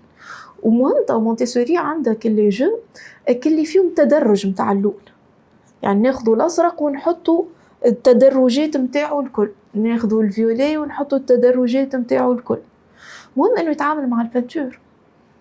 الطين طوع علاجي يخدموا بيه في علاج امراض نفسيه، يخدموا بيه باش يقويوا العضله متاع اليد صغار اللي عندهم مشكلة في الكتابة ولا عندهم مشكلة في الموتريسيتي باش يربط صباط وباش يسوق بسكليت وحاجات هكاكا. دونك انك تجيب الطين راهو بودان كبير متاع غجيل ب 2500 ولا ماهوش حاجة انفستيسمون كبير، وهو اهم من لعب غالية برشا تنجم تشري للصغير، اهم من تابليت انتوكا في العمر هذاك، وما لازمش تكون ثم تابليت في العمر هذاك. دونك انه يمس التراب والرمل والطين وانه يشدهم ويعركهم وكل، انك تحطه في بانو والبانو تحط فيه برشا حاجات باش يمس الحاجات هذيك وكل، راهو مهم برشا. البانو ثم بانو الماء، ثم البانو متاع الكور برشا الكور هذوكم متاع البيسين ويتحط فيهم. ينجم انت زاد كيف حاجه تعبيها برمل مغربل، دونك هذاك مهم برشا للبدن وللتطور الذهني والنفسي متاع الصغير. ثم حاجه اخرى انها تنجم تبدا من الاول، اللي نبداو نخدموا على الكونسيبت متاع حاجه كيما لا ماك كوكون، حاجه كي انفلوب لي انفلوب، يعني تنجم تحطه في حاجه ومازال صغير دونك تنجم حتى تهزه كي وتبدا تدرجح فيه مثلا. مهم زاد اللعب متاع الفريع الموزون، مش الفريع متاع باش نعملو كارثه معنا، يعني مهم انه صغير يفارع. اما بالطبيعه هوني اون انترودوي زاد لو كود سوسيال، مش يفارع لدرجه انه يولي اغريسيف ويضرب وكل. مي مهم برشا اللعب متاع نهزو. قبل كنا نلعبوا اللعبه اللي بساقين، نعمل بسكيلات كي بساقين ادري شنو حاجه هكيكه، انك تهزو تبدا تدور فيه، تهزو تدرجح بيه. هذاك الكل راهو العاب مهمه برشا مع الصغير. اولا تعطيك وقت خاص وتبني ذكريات مزيانه للصغير. دونك على المستوى العاطفي باش يلقى سكون ابل لي بون اوبجي انترن، التجارب الحياتيه المزيانه اللي تقعد هذيك تتخزن عند العبد، باش نهار اخر فاسا اون فرستراسيون كي تعكسوا الدنيا كي تصير له حاجه مش بيها كل هذوكم يقعدوا. ثم زاده انه في التفاعل هذا الكل صغير باش يولي يسيطر على بدنه، يسيطر على انفعالات بدنه. يعني ثم صغار يوصل المرحله مثلا نتاع التمدرس ولا حاجه ما يعرفش بدنه بالكدا، صحيح. يعني ما جربش انفعالات بدنه، في ساعات تخرج منه حاجات يخاف من روحه، ما جربش انه يتحط في سيتواسيون تاع انه يعرف بدنه وين ينجم يمشي بيه، ولا من هون يولي برشا خوف، نخاف نعمل هذه ونخاف نعمل هذيك وما نعملش هذيك، فيركب برشا خوف. قد ما هو يتحرك ببدنه، وهوني زاد ثم أنشطة اللي مهمة برشا كيما الجيمناستيك، كيما لي دونس ريتمي سورتو. بون ثم لي زار مارسيو بصفة عامة، معناها لي زار مارسيو الكاراتيه والتايكوندو الحاجات هذيك وكل. مي خلاف هذيك ثم حاجات تعطي سوبليس للبدن، وراهو الحاجات هذوما تصير في الدار. تو في تونس ما عندناش الكولتور هذايا برشا، باش نقولش ما عندناش. باغ كونطخ كي تشوف فيديوهات نتاع دي بارون في بلدان اخرين عندهم فكره انه سورتو راهو لي جابوني وجماعه هذوك لي زازياتيك عندهم الافكار هذوما، انه يعملوا دي سيركوي لولدو في الدار بحاجات نتاع الدار، كوسانات وحاجات وكل وبستاكل دونك ستا سيركوي كيما لي سيركوي بسيكوموتور اللي يعملوا بسيكوموتريسيان فينالمون. دونك من الاول يتعلم يتعدى من اوبستاكل، يدخل يسحف تحت طاوله، يطلع فوق حاجه داكوغ. دونك اللعب هذوك ملي انا نلعب معاه ديجا في السيركوي هذيك وثم ريكومبونس وربح وصل باش يجيب انديس وباش يطلع هذه كل هذا نشوفوه كان مع الغوتيرابيوت معناتها باغ اكزومبل الغوتيرابيوت بسيكوموتريسيان سورتو البسيكوموتريسيان حتى في الكام تاع تروبل دابرونتيساج ولا يحبوا ينميوا للمقاسيتي فيه ولا هذاك راهو تنجم تخدموا مع صغير مازال كيبدل الخطوه على قد عمره بشويه بشويه داكوغ. دونك اكل 3 سنين الاولانيين مهمين برشا، من بعد باش يجي 3 سنين اللي بعد باش نوصلوا حتىكش لعمر 6-7 سنين. دونك كعوام التمهيدي والتحضير، عوام الروضه. وني مهم برشا ان في العوام هذوما نبداو ندخلوا الكلام، نوظفوا بلوتو الكلام انه يحكي على لي زيموسيون، وباش يوصل يحكي لازم احنا نحكي له على لي زيموسيون، على الانفعالات. دونك مهم برشا ان حتى قبل لا يرقد ديما ثم قصص نتاع لي زيموسيون. ديجا ثم الفيلم فيس فيرسا اللي هو ياسر باهي، الجزء الاول والثاني زوز ياسر باهيين ككاليتي، وكيفاش جسدوا لي زيموسيون، جسدوهم في عباد شخصيات، الغضب في شخصيه والحزن في شخصيه والفرحه في شخصيه، وكيفاش جسدوا خاطر صغير ديما مازال مربوط في العمر هذاك بالكونكري، بالملموس، زي ما وصلش للتصور المجرد برشا. دونك مازال في كل ما هو ملموس. في المرحلة العمرية هذه مهم إن نحكيه له على ليزيموسيون باش يتعلم هو يحكي على ليزيموسيون، يتعلم يحط كلام على اللي يحس فيه، يحط كلام على انفعالاته، يسمي الحاجة. يعني نحكيو على الذكاء الانترابيرسونيل. فوالا باش نبداو اون اليمونت سا. مهم زاده ان نبداو ندخلوا بشويه بشويه لارغومونطاسيون، انه يتعلم يحاجج. واحنا عندنا مشكله كولتوريل اكثر، انه في ثقافتنا الموروثه الصغير اللي حاجج مش متربي، يعني ثم تجاوب فيا الكلمه بالكلمه، وثم صغير يزقق بوه، ما عندكش حق تحكي اصلا ساعات وانت. فوالا. وفي العادي انه صغير ياسر يجاوب، ديجا صغير يجاوب في حد ذاتها تتقال كحاجه نيجاتيف، يعني هذاك ياسر يجاوب. ونلقاوها مشكله في العائله، ونلقاوها مشكله في المدرسه. وهذه المشكله يتعرضوا لها برشا الصغار اللي عندهم ذكاء عالي، نسبه ذكاء عالي، دونك الاو بوتنسيال، يلقاو مشاكل انهم ياسر عندهم لارغومونطاسيون. وتنجم عاد تكون رومارك سلبيه من عند حتى تكسر له جوستومون. وبصفه عامه ما نسنسوش انه يعطي راي. اصلا عندنا كلمه تفهم منه انت، دونك هو حتى كي يجي هو يحب يعطي راي، حتى كان الراي هذاك ظهر لك مش مناسب وما مش لازم تضحك عليه، مش لازم تقولوش تفهم منه، حاول امشي طلعه وصل. ما كنتي تفهم برشا وهو يفهم شوي، طلعه معاك، معناه اقعد امشي معاه في الراي هذيك واعطيه ان كونتر ارغومون، اعطيه الحجه المعاكسه، قول له اي اما راهو ثم هكا وهكا. فانت باش تلزو انه تصير ديسونانس كوغنيتيف بينه وبين شكون استنى بالحق، ويلوج هو حل جديد. هكا يتعلم الصغير يعبر. قد ما يتعلم يعبر على انفعالاته، يعطيها وصف، يعطيها كلام، قد ما هو يولي عنده القدرة انه يدافع على روحه، انه يوضح وجهة النظر متاعه، عنده الثقة انه يتخيل، انه يبدع ويجيب حاجات جديدة. قد ما ينقص من لاجيغ، ينقص من انه يتكلم بيديه، وانه يتحرك برشا، وانه يضرب، وانه يصيح. دونك المفروض ان من الاول من اللي يبدا الصغير واحنا نخدموا على الاوبجيكتيف هذاك، انه كي يتولد عنده انفعالات، الصغير بكل انفعالات وايموشن ودرا شنو، بشويه بشويه احنا باش نبداو انترودوي لو لونغاج الى سامبوليزاسيون، باش ندخلوا الكلام، باش ندخلوا التجريد والمعارف.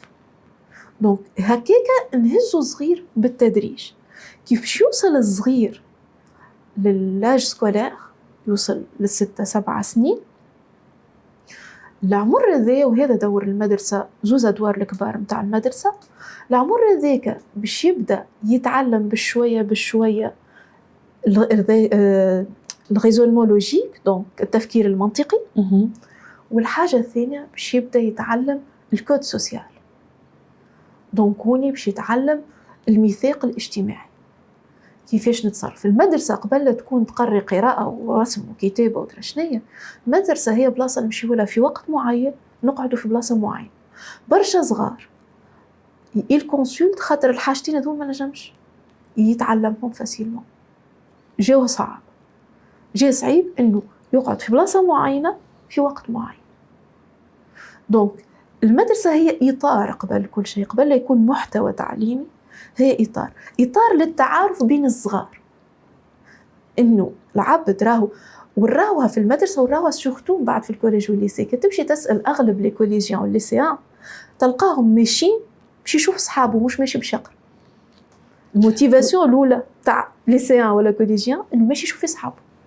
تصور عبد ما عندوش صحاب في الليسي ولا في الكوليج، لا ما عندوش الذكاء انتر بيرسونيل، يعني ما عندوش. ثماش عبد ما عندوش، ما ينجم يكون ثم نقص، نجم ثماش عبد ما عندوش ذكاء، مي ثم درجات. ونتصور معناتها اللعب بين الصحاب ولا العلاقات هذيك معناتها تنمي له القدره هذيك يعني. ثم صغار مشكلته في تكوين الصداقات انه ما تعلمش انواع نتاع لعب، فما يعرفش كيفاش يدخل في اللعب. حتى ساعات يجينا يقول قيدت وانا في اكاديمي مثلا نتاع فوتبول، لي الكور دون تو لي سونس، مش فاهم ثم تيران وهوني يقولك وهوني يتمركب، يجري وحده. يقول لك الصغار تلقاهم يلعبوا هو يجري وحده الياتوارمون. دونك هذه زاده اللعب، انك تحضر الصغير المكتب، راك زاده تحضر انه يتعلم يلعب. احنا كنا نلعب برشا لعب في الدار، واللعاب هذيك من بعد باش تهزهم معاك. سي اون مانيير زاده داتراكسيون، انك باش تجلب لروحك الصغار الاخرين يحبوا الصغير الكومبيتون اللي يعرف يلعب والحاجات هذيك. دونك مهم برشا في المدرسه زاده انك كيما تعرف تقرا وتعرف تكتب تعرف تلعب وتعرف تحكي وتعرف تدخل روحك في الجو. هذو من المهارات اللي المفروض زاده المدرسه والوقت هذاك نتاع التمدرس نتاع 7 ل 11 12 سنه، هذيك البيك نتاع التعلم نتاع الميثاق الاجتماعي، كيفاش نتصرف مع العباد. والحاجه الثانيه وكيفاش انا نخلي العباد تحبني او على الاقل تهتم بيا او تكون معايا ما تقلقش مني. وفي نفس الوقت ثم لاكس الاخر تاع التعلم، اني انا توا باش نبدا نكتسب مهارات معينه اكاديميه. كي نحكيو على التعلم فما مقوله ولا نصيحه نبويه نمشيو بها: علم الاطفال وهم يلعبون. مش احنا في تونس مثلا نخدموش بها وياسر معناتها ستريكت في التعليم نتاعنا، وحتى لي بارون ما عادش يفرقوا بين انهم يشوفوا اولادهم معناتها معدل تميز وما عادش يعطيهم المجال انهم يلعبوا ولا ياخذوا الراحه لانفسهم، معناتها روحوا على انفسكم ساعه بعد ساعه، ان النفوس اذا ما كلت ملت.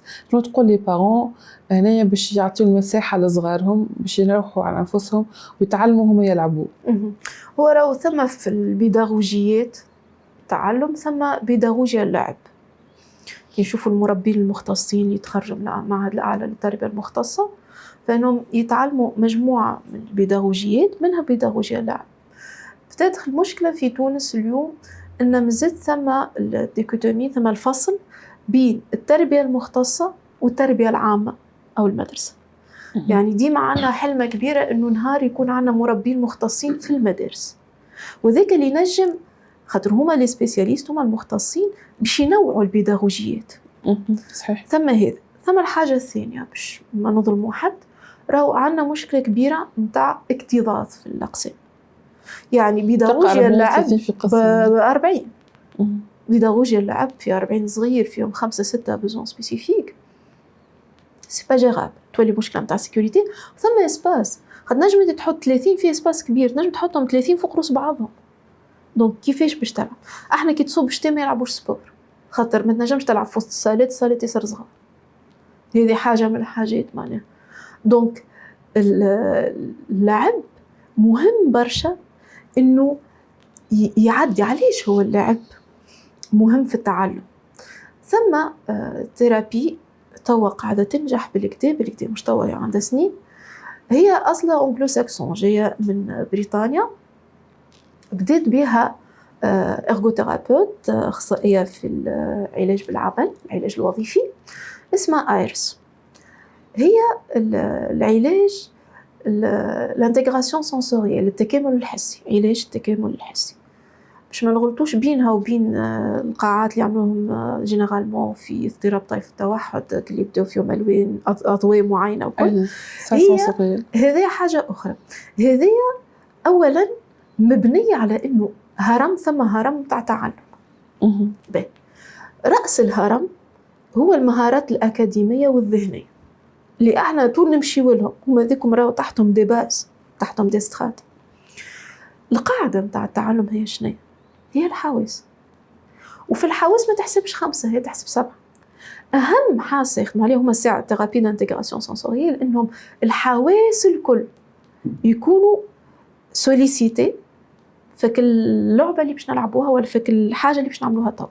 يعني انت في نفس العمليه تكون تسمع وترى وتمس وتتحرك وتوازن بدنك في الفضاء باش توصل لحاجه معينه. هذاك علاش لي سال دو ثيرابي دانتيغراسيون سنسوريال تلقاو فيهم هكا دي باغ بالحديد وكل شيء هكا مشانقلين يبداو معناها. دونك لازم معلق الصغير ولا العبد اللي باش يعمل ثيرابي. علاش؟ على خاطر اهم حاسه يخدموا عليها هي السيستم فيستيبولار، التوازن، وضعيه الجسد في الفضاء والتوازن تاع الجسد في الفضاء. انه الصغير يتعلم انه هو انا عمر نحكي ولنا انا عمر لهنا نحكي خدموا بها من الصغار للكبار، وراهي عطات ديزيفي كبار في اللي تخوب نورو ديفلوبمونتو في اضطرابات النمائيه. الوغ قبل لا تعلم الصغير اللي النقطة الفوق ولا النقطة اللوطة بين الباء أو الكلمة وحرف النون أو الكلمة، لازم تعلموا إنه بدنه هو توا فوق الحاجة ولا تحت الحاجة، لازم يعيشها بالكور فيكو. دونك لازم الموبيليز هو بدنه الكل، يحرك بدنه الكل باش يفهم وش معناها الفوق وش معناها اللوطة وش معناها، ويجا هكا ويجا على اليمين ويجا على اليسار وكل. دونك الثيرابي هذه كان عندها نتائج مذهلة مع صغار عندهم اضطراب فرط الحركة وتشتت الانتباه، مع صغار عندهم اضطراب طيف التوحد أو اضطرابات طيف التوحد، مع صغار عندهم اضطرابات خصوصية في التعلم كيما عسر القراءة. أعطت برشا دي ريزولتا على خاطر لاسبي هذايا إنه الحواس الكل ماشيين في نفس الاتجاه. حاجة الثانية المهمة برشا إنهم يعتمدوا على اللعب، وإنها الفكرة تجي من الصغير ما تجيش من الثيرابيوت. طبعا احنا في الثيرابي كلاسيك في العلاجات نعملوهم نبدا انا محضر باش نخدم، نقولوا هاي اليوم باش نعملوا اللعبه الفلانيه، هوني لا ثم انفيرونمون ثم محيط ستيمولون على الاخر في برشا حاجات يحبوها صغار، تشعبيط وهزال وتشنقيل وحاجات هكاك. وصغير يحتاج حاجه انت بك الخلفيه الباك جراوند اللي عندك تيوريك وتكنيك باش يخليك تعرف كيفاش توصل للهدف العلاجي متاعك باللعبة اللي اختارها الصغير. هوني اللعب شنية قوته في التعلم؟ هي الموتيفاسيون، هي التحفيز. اللعب تخلي الصغير ديما عنده الحافز. هما الكبار لزادولت كي تجيب لهم حاجة في قالب لعبة تبعد فيهم شنو يخرجوا هكا واحد معنا كومبيتيسيون ودرا شنية موتيفاسيون. على خاطر سر اللعب، سر نجاح التعلم باللعب هو انه يحافظ على الحافز. ديما ثم موتيفاسيون اوبتيمال. باغ كونطخ لي سيتواسيون كلاسيك ورقه وستيل وقاعد ودرا شنيا وكل باش نلقاو ديما ديكور تمشي وتطيح افيك دي ديفيرونس. بالطبيعه ثم عباد عندهم القدره تاع اندورانس نتاع يشد بالكدا، وثم شكون في ساعه يقلق. اما في المجمل اللعب يحافظ على الحافز. فمهم برشا انه يكون ثم اللعب. توا بالنسبه للمدارس عمليا مرات يلقاو مشاكل، ممسي راهو ينجموا احنا كي نحكيو على اللعب حتى الطليعه الدوفينات التشنشينه. طبعا احنا في موروثنا عندنا التشنشينه والطليعه وكل هذيك راهي لعبه من الالعاب. يعني انا في عوض نجي نصب درس كما هو تقول اخبار 8 ماني نجي نخرجها في قالب طليعه. اي شكون يطلع هذه وكيفاش نبداو هذه ويا طلعوا على شكون نحكي. ثم اللعبه نتاع باش نطلعوا على شكون نحكي نجيب هكاك بوغ انترودوير لو كور سا موتيف تو الموند، وهذا يقول كلمه وهذا يقول كلمه وكل. دونك ثم الجانب البيداغوجي هذا ان راهو اللعب واش معناش نقوموا نتكربسوا فوق الطواول، مي نجموا نخرجوا لعب هكاكا، نجموا نعملوا كومبيتيسيون بين الصغار، نجموا نعملوا حاجات انها تعاون. ونكون انا رادد بالي انه ثم فوارق، ما يوليش اللعب نقمه. تو ثم دي زيكول سورتو بريفي يعملوا برشا لي كلوب في ليكول. لي كلوب بيدهم مرات يوليو هما مشكله معنا يثقلوا كاهل الصغير. انا تياتر يقول له يجا حافظ درشنيه وهو ديجا ديسلكسيك وعنده مشاكل عنده مشكله في الذاكره ولا حاجه. دونك سمعت ريسامون انه برشا ولا يعطيو دي اكسبوزي في السبور. يعني السبور هو النشاط الوحيد اللي يتحرك فيه الصغير، ما مشيش يلعب يمشي يعمل اكسبوزي على الهوند. قولوا برا عمل لي بحث بالطبيعه باش يجيبوا حاضر على الهوند ولا على الفوت ويجي يعمل لك البحث ويروح. دونك وما المجالات اللي نجموا ندخلوا فيهم اللعب في المدرسة ندخلوهم ونراعيوا الفروقات. يعني أنا في اللعبة نسأل هذا السؤال هذا خاطر نعرف هو هذا كنيفو، ونسأل هذا السؤال هذا خاطر نعرف هذا نيفو. نكون أنا عارف تلامذتي، ما نعجزش حد وما نضحكش عليه العباد الآخرين وما نحطوش سيتواسيون مليون تيسيتيرا. احنا تونا نشوفوا لي بارون السؤال طرحته قبيله هما قاعدين يعجزوا في صغارهم معناتها بالفكره التميز انه لازم يجيب احسن معدل وما يخليهمش المجال انهم معناتها يلعبوا ولا يعملوا اي حاجه اخرى. كيف شنو تقول لي بارون باش يعطيو المساحه لصغارهم يعني؟ هو راهو شوف ثم من فوائد اللعب خاطر اللعب انواع. ثم اللعب انك تلعب دي جو معناه انت قاعد نجم تمانيبيول، ثم اللعب انه بدنك الكل يتحرك باش نلعبوا كاشكاش ولا باش نلعبوا بسكليت ولا فوت ولا هو. وثم لعب اللي ينجم يكون جست بالكلام معناها كيما قلنا قبيله طليعه ولا حاجه. لازم نعرفوا انه البدن كي يتحرك باش يخرجوا لي توكسين. ديجا هذه من فوائد مثلا الرياضه. وأودولا من الرياضه ثم حاجه اشمل من الرياضه اللي هي لاكتيفيتي فيزيك، انه النشاط الحركي. في التوصيات نتاع المنظمات العالميه يقول لك الصغير لازم في النهار على الاقل 60 دقيقه ساعه نشاط حركي. النشاط الحركي نجم يكون لعب، نجم يكون سبور، نجم يكون دانس، نجم يكون مارش، نجم يكون اي حاجه تحرك فيها البدن. والتوصيات هذيا ماشيه ويزيدوا ويحكيوا فيهم على خاطر عندنا توا تود مورتاليتي اكثر اللي تخوب الكارديوفاسكولير، الجلطات والحاجات اللي تصير هكاك، حتى عند عباد في العشرينيات من عمرهم، على خاطر ثم اوبيزيتي ماشيه وتزيد، على خاطر ثم امراض نفسيه زاده وخوف وكل قاعده ماشيه وتزيد، من اهمها الاكتئاب زاده. وراو الدراسات انه البدن كي يتحرك على الاقل ساعه في النهار راهو هذاك ينقص بصفه كبيره برشا وسينيفيكاتيف لي ريسكيتو. به اول حاجه تعملها وتخمم فيها انت انه يفو اوبتيميزي لو طون. اش معناها؟ تو انا الصغير روح لي بالدروس، وساعات نعذر لي بارون خاطر راهم هما زاده ضحيه منظومه كامله. تو هو يضرب 8 سوايع محصور بين 4 حيوط ويروح زاده يجيب معاه دروس، دونك هذا زاده مشكله اخرى. به هو عنده دروس ثم وقت معين معناها باش ياكل فيه باش يلعب شويه درا شنو. انت تنجم عنده باش نقولنا اكزامبل مثلا عنده صفحتين حساب باش يخدمهم. به صفحتين حساب تخدم مع صغير كرايمه مكسره وما عينوش وصفر موتيفاسيون، تضرب فيهم ساعتين توفى بعرك. شوف تكمل وشوف ليه كان ما رصدلكش تخدم فيهم في الاخر. به تخدمهم مع صغير موتيفي تكملهم في نص ساعه. صحيح. دونك انت كيف تخدم مع صغير اللي هو خذا غرضه ولا عمل ديفولمون ولا برد جنونه نقولوا احنا ولا حاجه، خير منك تخدم مع صغير ديموتيفي. سي نورمال. يعني احنا بيدنا هنا ديزادولت نحتاجوا كتكسيرة الريتم، اني اوكي عندي من بعد خدمه اخرى باش نسهر عليها ولا حاجه، مي بيناتهم نعمل حاجه نتنفس. صغير مازال كي حط كرتاب تقولوا اي خرج ليش عندك دروس، في حد ذاتها فجعه.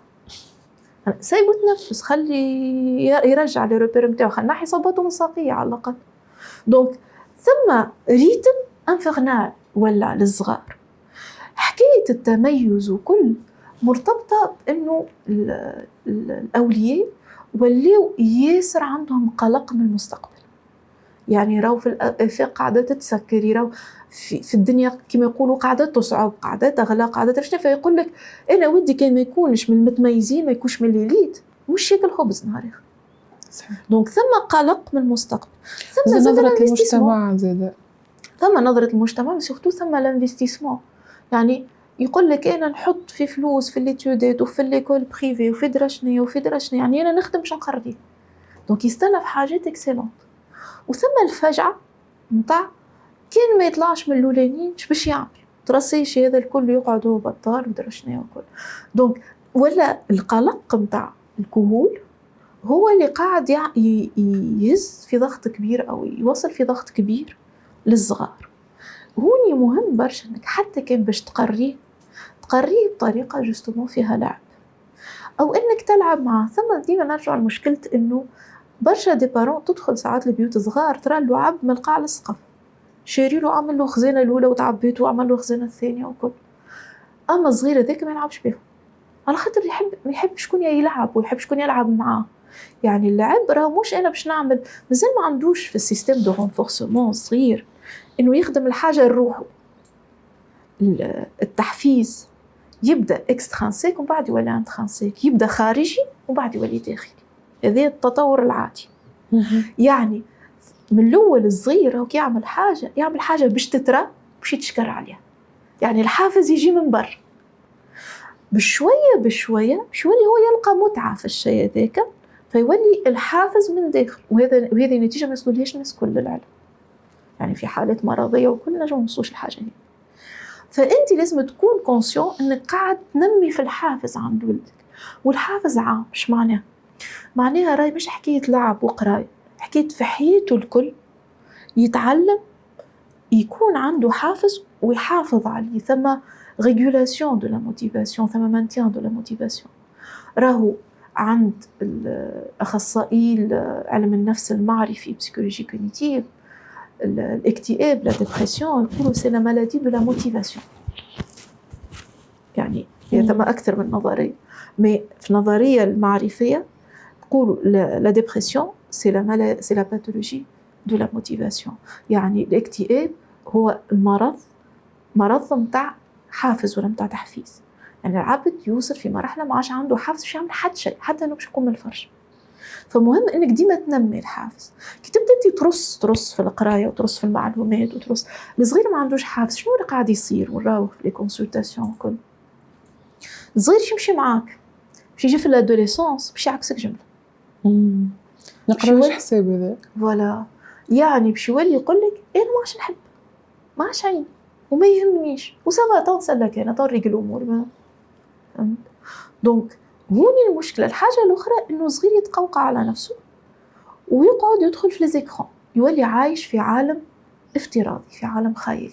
خاطر علاقته ولات مع البارون تاعو جوست قرايه واوامر وضغط دونك يولي يلوج في سوق دوبامين من حاجه اخرى. جوستومون يرى في الحاجه اللي يحس بها بانجازات، يحس بقيمه، سورتو انه الريكومبونس ايميديات بالوقت باش ناخذ انا المكافاه. الاخرى برا استنى لاخر العام باش ناخذ انا مكافاه، او شوف ناخذها، شوف ما يعجبنيش المعدل ما يعطيونيش ولا ينجم هو يتعب. هذاك علاش ديما لازمنا نكافئوا المجهود ما نكافئوش النتيجه. هذه من الحاجات المهمه برشا في التحفيز، انه انت تعبت، انا ريتو التعب هذاك، انا باش نكافئك على مجهودك. ما نجيش نقول له تجيب 17 لك السؤال هذا جوستومون قول باش تجيب 17 نشري لك الحاجه هذيك، ما تجيبش 17 تلقاه قدر روح وجاب 16 98 ما جبتش 17. تجي الاول حاجه معناها ما عنده عليها حتى سيطره. يعني نجم يكونوا مستنس يجيب 14 والولاني نتاع القسم يجيب 15. به هو عمل اكثر من مجهود وجاب 16، ظهر له الولاني نتاع القسم جاب 17. تجي الاول حاجه ماهيش ما نجمش تسيطر عليها. تنجم تقول له تتحسن في الحاجه هذيك، انت القراءه نتاعك متعثره طبيعه، ما يكونش عنده اضطراب وانت تحسس فيه بالنقص في حاجه او تحاسب فيه على حاجه هي مش كيما الميراج تقولوا لازم تحل عينيك وتشوف الصيف. ولا مي نفترضوا انه هو ناقص شويه في كومبيتونس معينه في القراءه، في الحساب، باش يعرف جدول الضرب etc. فتقول له اذا كان وصلت لحاجه هذيك عندك مكافاه. ما تكونش مكافاه خاطر ولاو المكافئات خياليه.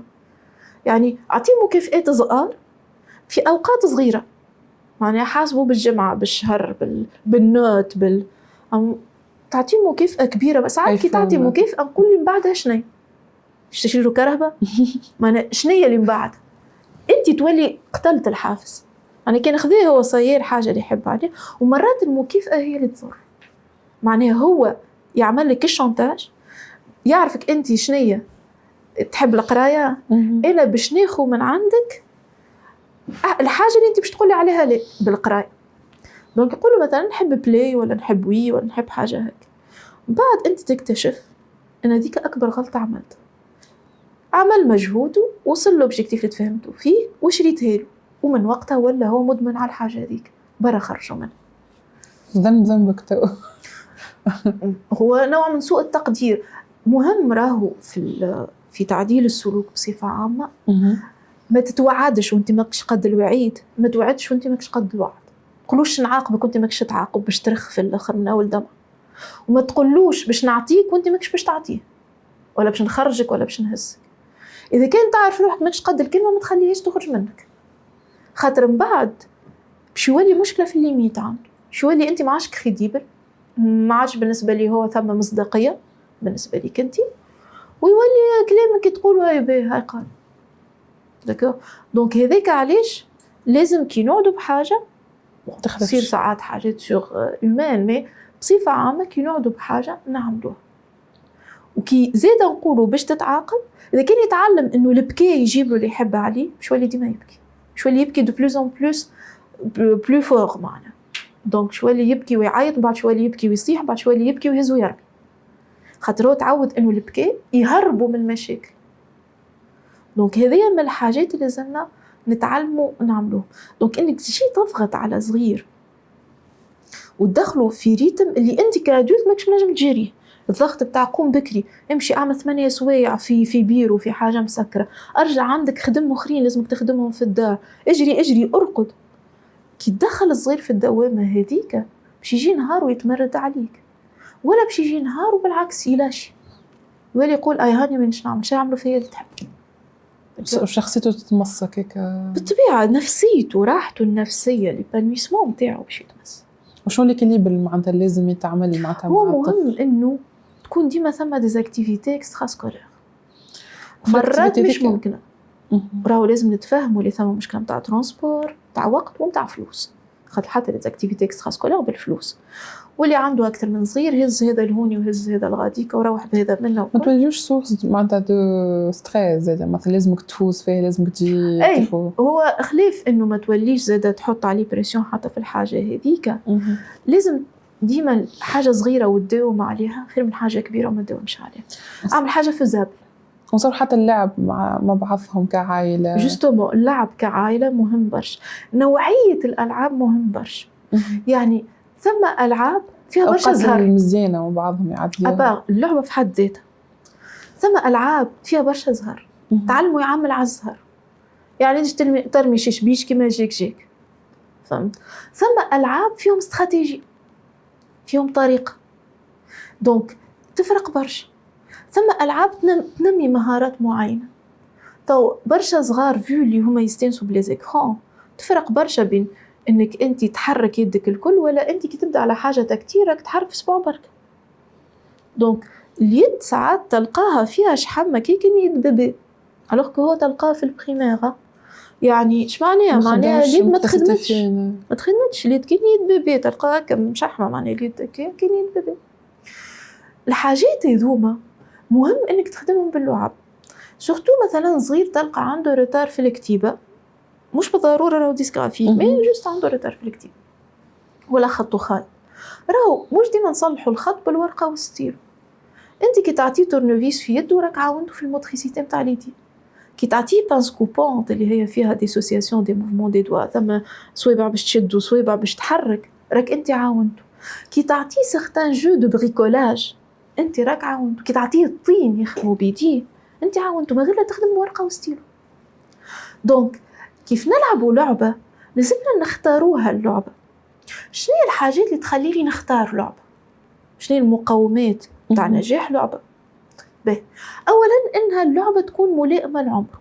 احنا قلنا 3 سنين ولانين الالعاب اللي تكون العاب اللي هي تخلي الصغير يشوف برشا الوان برشا اشكال، اما مش جرد بعض، معناها يتحكم فيهم. بعد نبدأ بك العاب التركيب، حط هذه هوني وحط هذيك وكل. ومن بعد باش ندخلوا ثم مرحله مهمه على الاخر نحكيو في 3 سنين الاولانيين، ثم في العام ونص حاجه اسمها لا فونكسيون سيمبوليك. لا فونكسيون سيمبوليك ان نوليو نعطيو انتونسيون لي زوبجي. مثلا نشد انا كعبه ليغو نبدا نقول عن زعما كرهبه، دونك تولي تعمل بها لي جو ازيف نسميهم كون كوا زعما كرهبه وذا زعما درشني. الالعاب هذه تنمي الخيال خلاف الموتريسيتي وكل، ومهمه برشا زاده باش نوصلوا للكونسيبتواليزاسيون، شو اللي ثم مفاهيم عند الصغير. احنا زاده لازم ندخلوا في اللعب هذوما مع الصغير نحكيو عام ونص 3 سنين، يعني نوليو اي زعما انا حصان وانتي باش تطلع فارس وباش نوصلك الغاديكه، اي زعما ذي دار وذي باش تنميو الخيال نتاعو. فوالا دونك تدخل معاه في الرحله نتاع التخيل هذيك، ونبداو نوظفوا في لي زوبجي. في مرحله اخرى مهم انه الصغير يبدا يشوف يعمل الالعاب نتاع اللي فيهم اناليز فيزوال، فيهم تحليل بصري، كيما مثلا معروف برشا في الكولتور جابونيز كل ما هو طونغرام يسميهم لي طونغرام. اليوم تركب بهم حاجه، دونك كي انت باش تركب لازمك تحلل الشكل هذايا شنو وشنو لونه وشنو الديمونسيون نتاعو. تنجم تلقى مثلث كبير ومثلث صغير، ومن بعد انا كي باش نعاود نسميهم لي ريبرودكسيون دو باترن، معناها عندي شكل وانا باش نعمل كيفه. دونك انا باش نتحصل على الشكل هذا المثلث لازم ندوره هكا ولا هكا ولا هكا بصفه غير مباشره. انا راني نحكي على صغير نخدم فيه في الحاجات هذوما ب3 سنين لاج بريسكولير، 3 4 5 سنين. ما نجيش انا وقت اللي باش نتعلم الحروف ونقول الكي تغزر منه ولا تغزر منه، الثلاثه هكا ولا هكا.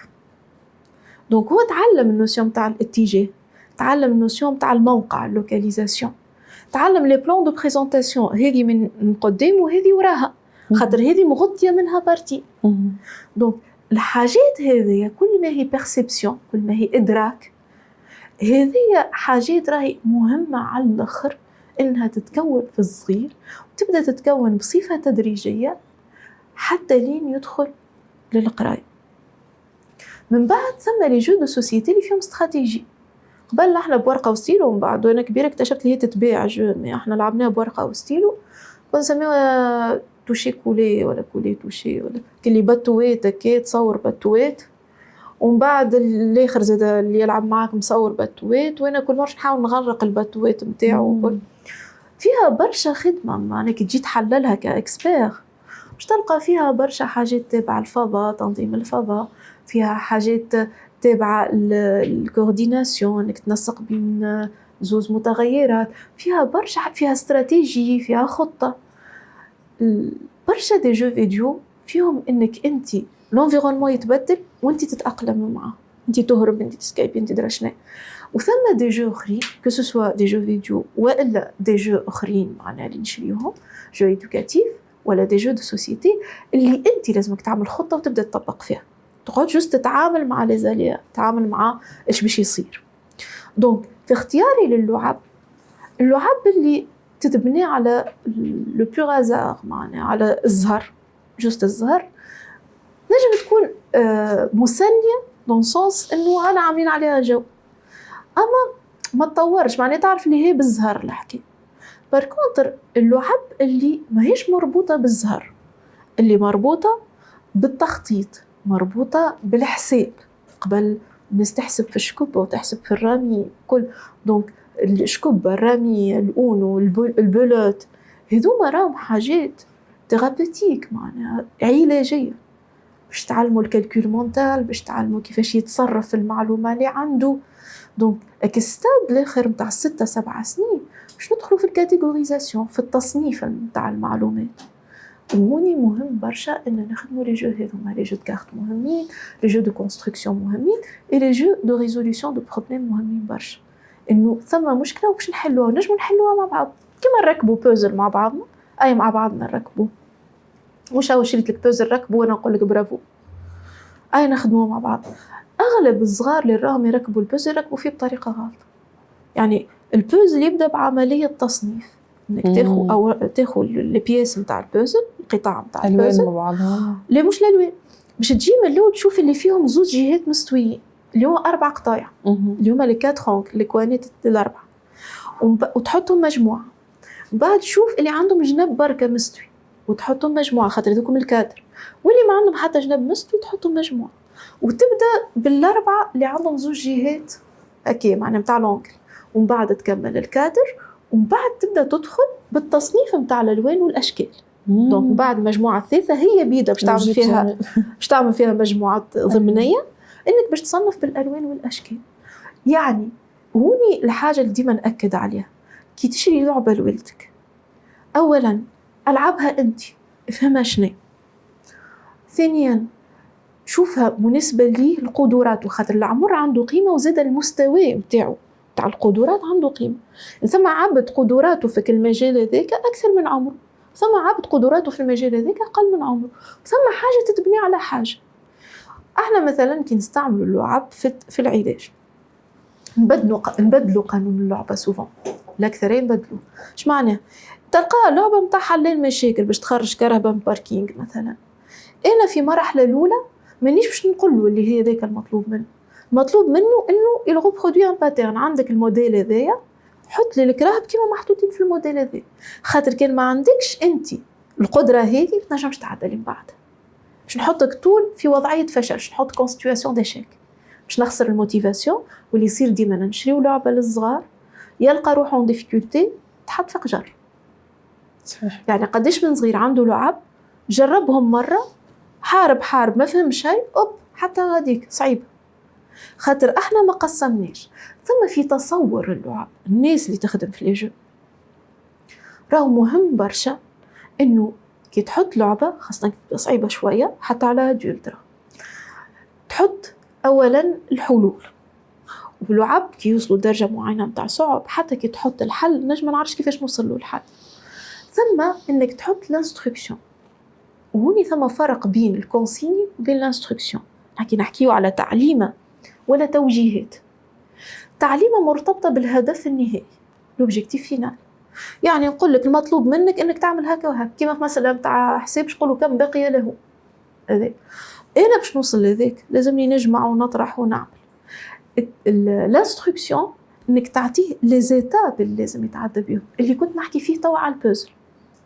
يعني نجيش نقول له هاي التصويره تبدا مصوره على الغلاف جينيرالمون، ولا تبدا مطويه في وسط البوزل، هذا الكلاسيك، وهام لي بيس عمل لي هذه كونسيني. الانستركسيون لا، انه ثم نرفقك اللعبه هذيك بتعليمات، كيما كي تشري انت اي حاجه، تشري الكتروميناجي ولا حاجه يعطيك كيفاش تركبه. راك باش تعمل هكا، ابدا الساعه شوف قداش عندك من فيس، والفيس راهو حاططهم لك انا 3 قياسات و3 انواع، وراني ثم رونديلات زاده كيف قياسات معينه. نفس الشيء مع الالعاب. يعني المفروض ان اي لعبه نلعبوها اول مرحله، وهذا لازم لي بارون يكونوا متفطنين له وما في اول استعمال وما سينو انا نتمنى انهم يرافقوا على طول. نجي نقعد مع صغيري نقول له، نعطيه لا بون استراتيجي، الطريقه الباهيه. نقول له باهي احنا شنو عندنا اليوم، فاش قاعده، شنو لقينا في اللعبه هذه، نبداو نصنف. لقينا المانيوال اللي يحكينا على اللعبه، لقينا لي موديل لي كارت، لقينا لي زوبجي اللي باش نعملوا بهم اللعبه. باهي لي زوبجي نجي نحكيو عليهم شويه، شنو هو شكلهم، باهي هذه مربع وهذه مربع قد بعضهم، دونك ثم فاريابل تاع، فاريابل فور، فاريابل كولور. باهي اجا قبل لا نبدا اللعبه والهدف نتاعها اجا نشوف تو كي نلصقوا زوج مربعات من هذا شنو هو الشكل اللي تحصلوا عليه. المستطيل هذا باش نخدموا على الفلكسيبيليتي، المرونه الذهنيه. يعني انا في لعبه معينه ما نجمتش نحط مستطيل، نحط زوج مربعات، خاطر زوج مربعات تساوي مستطيل. فنبدا انا نبسط له شنو موجود، نبسط له المعلومه، ومن بعد نقول له به شنو المطلوب مني. مطلوب مني شنو نوصل هكا وهكا، كيفاش نوصل للهدف. يتعلم الصغير يحكي عن اللعبه. للعلم هذه استراتيجيه اسمها سيلف تولك. سيلف تولك استراتيجيه نخدموا بها في الثيرابي، في العلاجات نتاع التاهيل الذهني في العالم. يعني يوصلوا عباد يخلصوا فلوس باش يعملوا حصص علاجيه باش ينميوا قدراتهم الذهنيه والمعرفيه، باش نبنيو على استراتيجيه هذه. فالمفروض كي يلعب الصغير لعبه وكي تشري لولدك لعبه تكون تعلموا انه يتعدى بالمراحل ذي، يفيرباليز، لازم يولي عنده ان ديسكور. كديسكور هذاك الكلام انه يحكي ومن بعد يلاجي، يحكي ومن بعد يعمل الحاجه. بشويه الصغير باش يولي عنده ان ديسكور انترن، باش يولي يخطط بينه وبين روحه اما الداخل. وهذاك اللي يخلينا نتفاداو التسرع، اللي احنا عندنا برشا صغار عندهم الامبولسيفيتي، التسرع، باش يخلينا نتفاداو انه الصغير يحط روحه من الاول في سيتواسيون ديشيك. دونك هذا يخلينا نستعمل الحاجات بطريقه باهيه على الاخر. دونك ما يكفيش انك تشري لعبه لولدك وتقدمها له، لازمك تقدمها له بالطريقه الاخرى، تو بريزونت لو جو. يعني تجي تقعد معاه ترافقوا في اللعبه هذيك ونقعدوا اي نلعبوها مع بعض، ونبدو في كادر لوديك، مش تقول تقري فيه في دروسه. جي تحطوا على الطاوله على كرسي واستوي روحك بقاعدك هيك ودرا شنيا، اي نقعدوا اللوطه نلعبوا في عقلنا واش فيها وين نلعبوا. هو لو كان ما تشريلوش او ما تقولوش لي هي لي يجبد يلعب الراجل ومرته مثلا باللعبه، ويراو الصغار اللي هما شيخين على اللعبه، طيب شو يعمل الصغير؟ راهو يمشي باغ ايميتاسيون. ولازمنا نلعبوا على الفاكتور ايميتاسيون عند الصغير. اكثر سورس نتاع تعلم، اكثر مصدر للتعلم عند الصغار هو التقليد. يعني نجم تقول له حتى كلمه اما تكون له موديل تخدم انت الحاجه ديك يتعلم. نجم من كيما يقولوا من الصباح لليل وانا نعاود لك فيها، وما يعملهاش خاطر انت ماكش قاعد تعمل فيها. صحيح. انت تقول لي العب لعبت، انت تقول لي شبيك مشيت سبور، مشيت انت للسبور، هاك دخلت انت خاطرك تعب من الخدمه لا تعب من القرايه. فهمت؟ دونك اذا كان انت تحب تحفز صغير اللعبه، العبها معاه او العبها قدام وتشوف كيفاش هو باش يتبع، خاطر انت الموديل نتاعو. جميل. مدام صفية شكرا على وقتك وعلمك. قلت برشا حاجات مهمة، أما ماذا بي تعطي نصيحة أخيرة؟ عطيت برشا معلومات الحقيقة أنا حتى أني أول مرة نسمعهم، وأكيد لي باغون ما يعرفوهمش، معناتها ما عرسوش وجاي معاهم كتيب معناتها كيفاش تعامل ولدك وكيفاش تربيه ولا كيفاش توريه اللعبة هذه ولا شنو معناتها الذكاءات المختلفة كيفاش تنميهم له. فرق ما نعرفوش معناتها ما تعلمناش هذايا. شنو النصيحة تعطيها وتكون معناتها الخاتمة للحلقة تاع اليوم؟ هو شوف بصفة عامة راهي ما ثماش غسات حاضرة، ثماش وصفة حاضرة، أما ديما لازمنا نعلمو الصغير يحكي، نعطيه مساحة باش يفسر موقفه، نعطيه مساحة باش يدافع على أفكاره مهما كانت تظهر لك بسيطة أو اعتباطية ولا خارجة عن الموضوع. سنسو حتى كان المعلومات اللي يحكي فيهم ماهيش مهمة، الكومبيتونس المهارة متاع التفسير والحجاج مهم.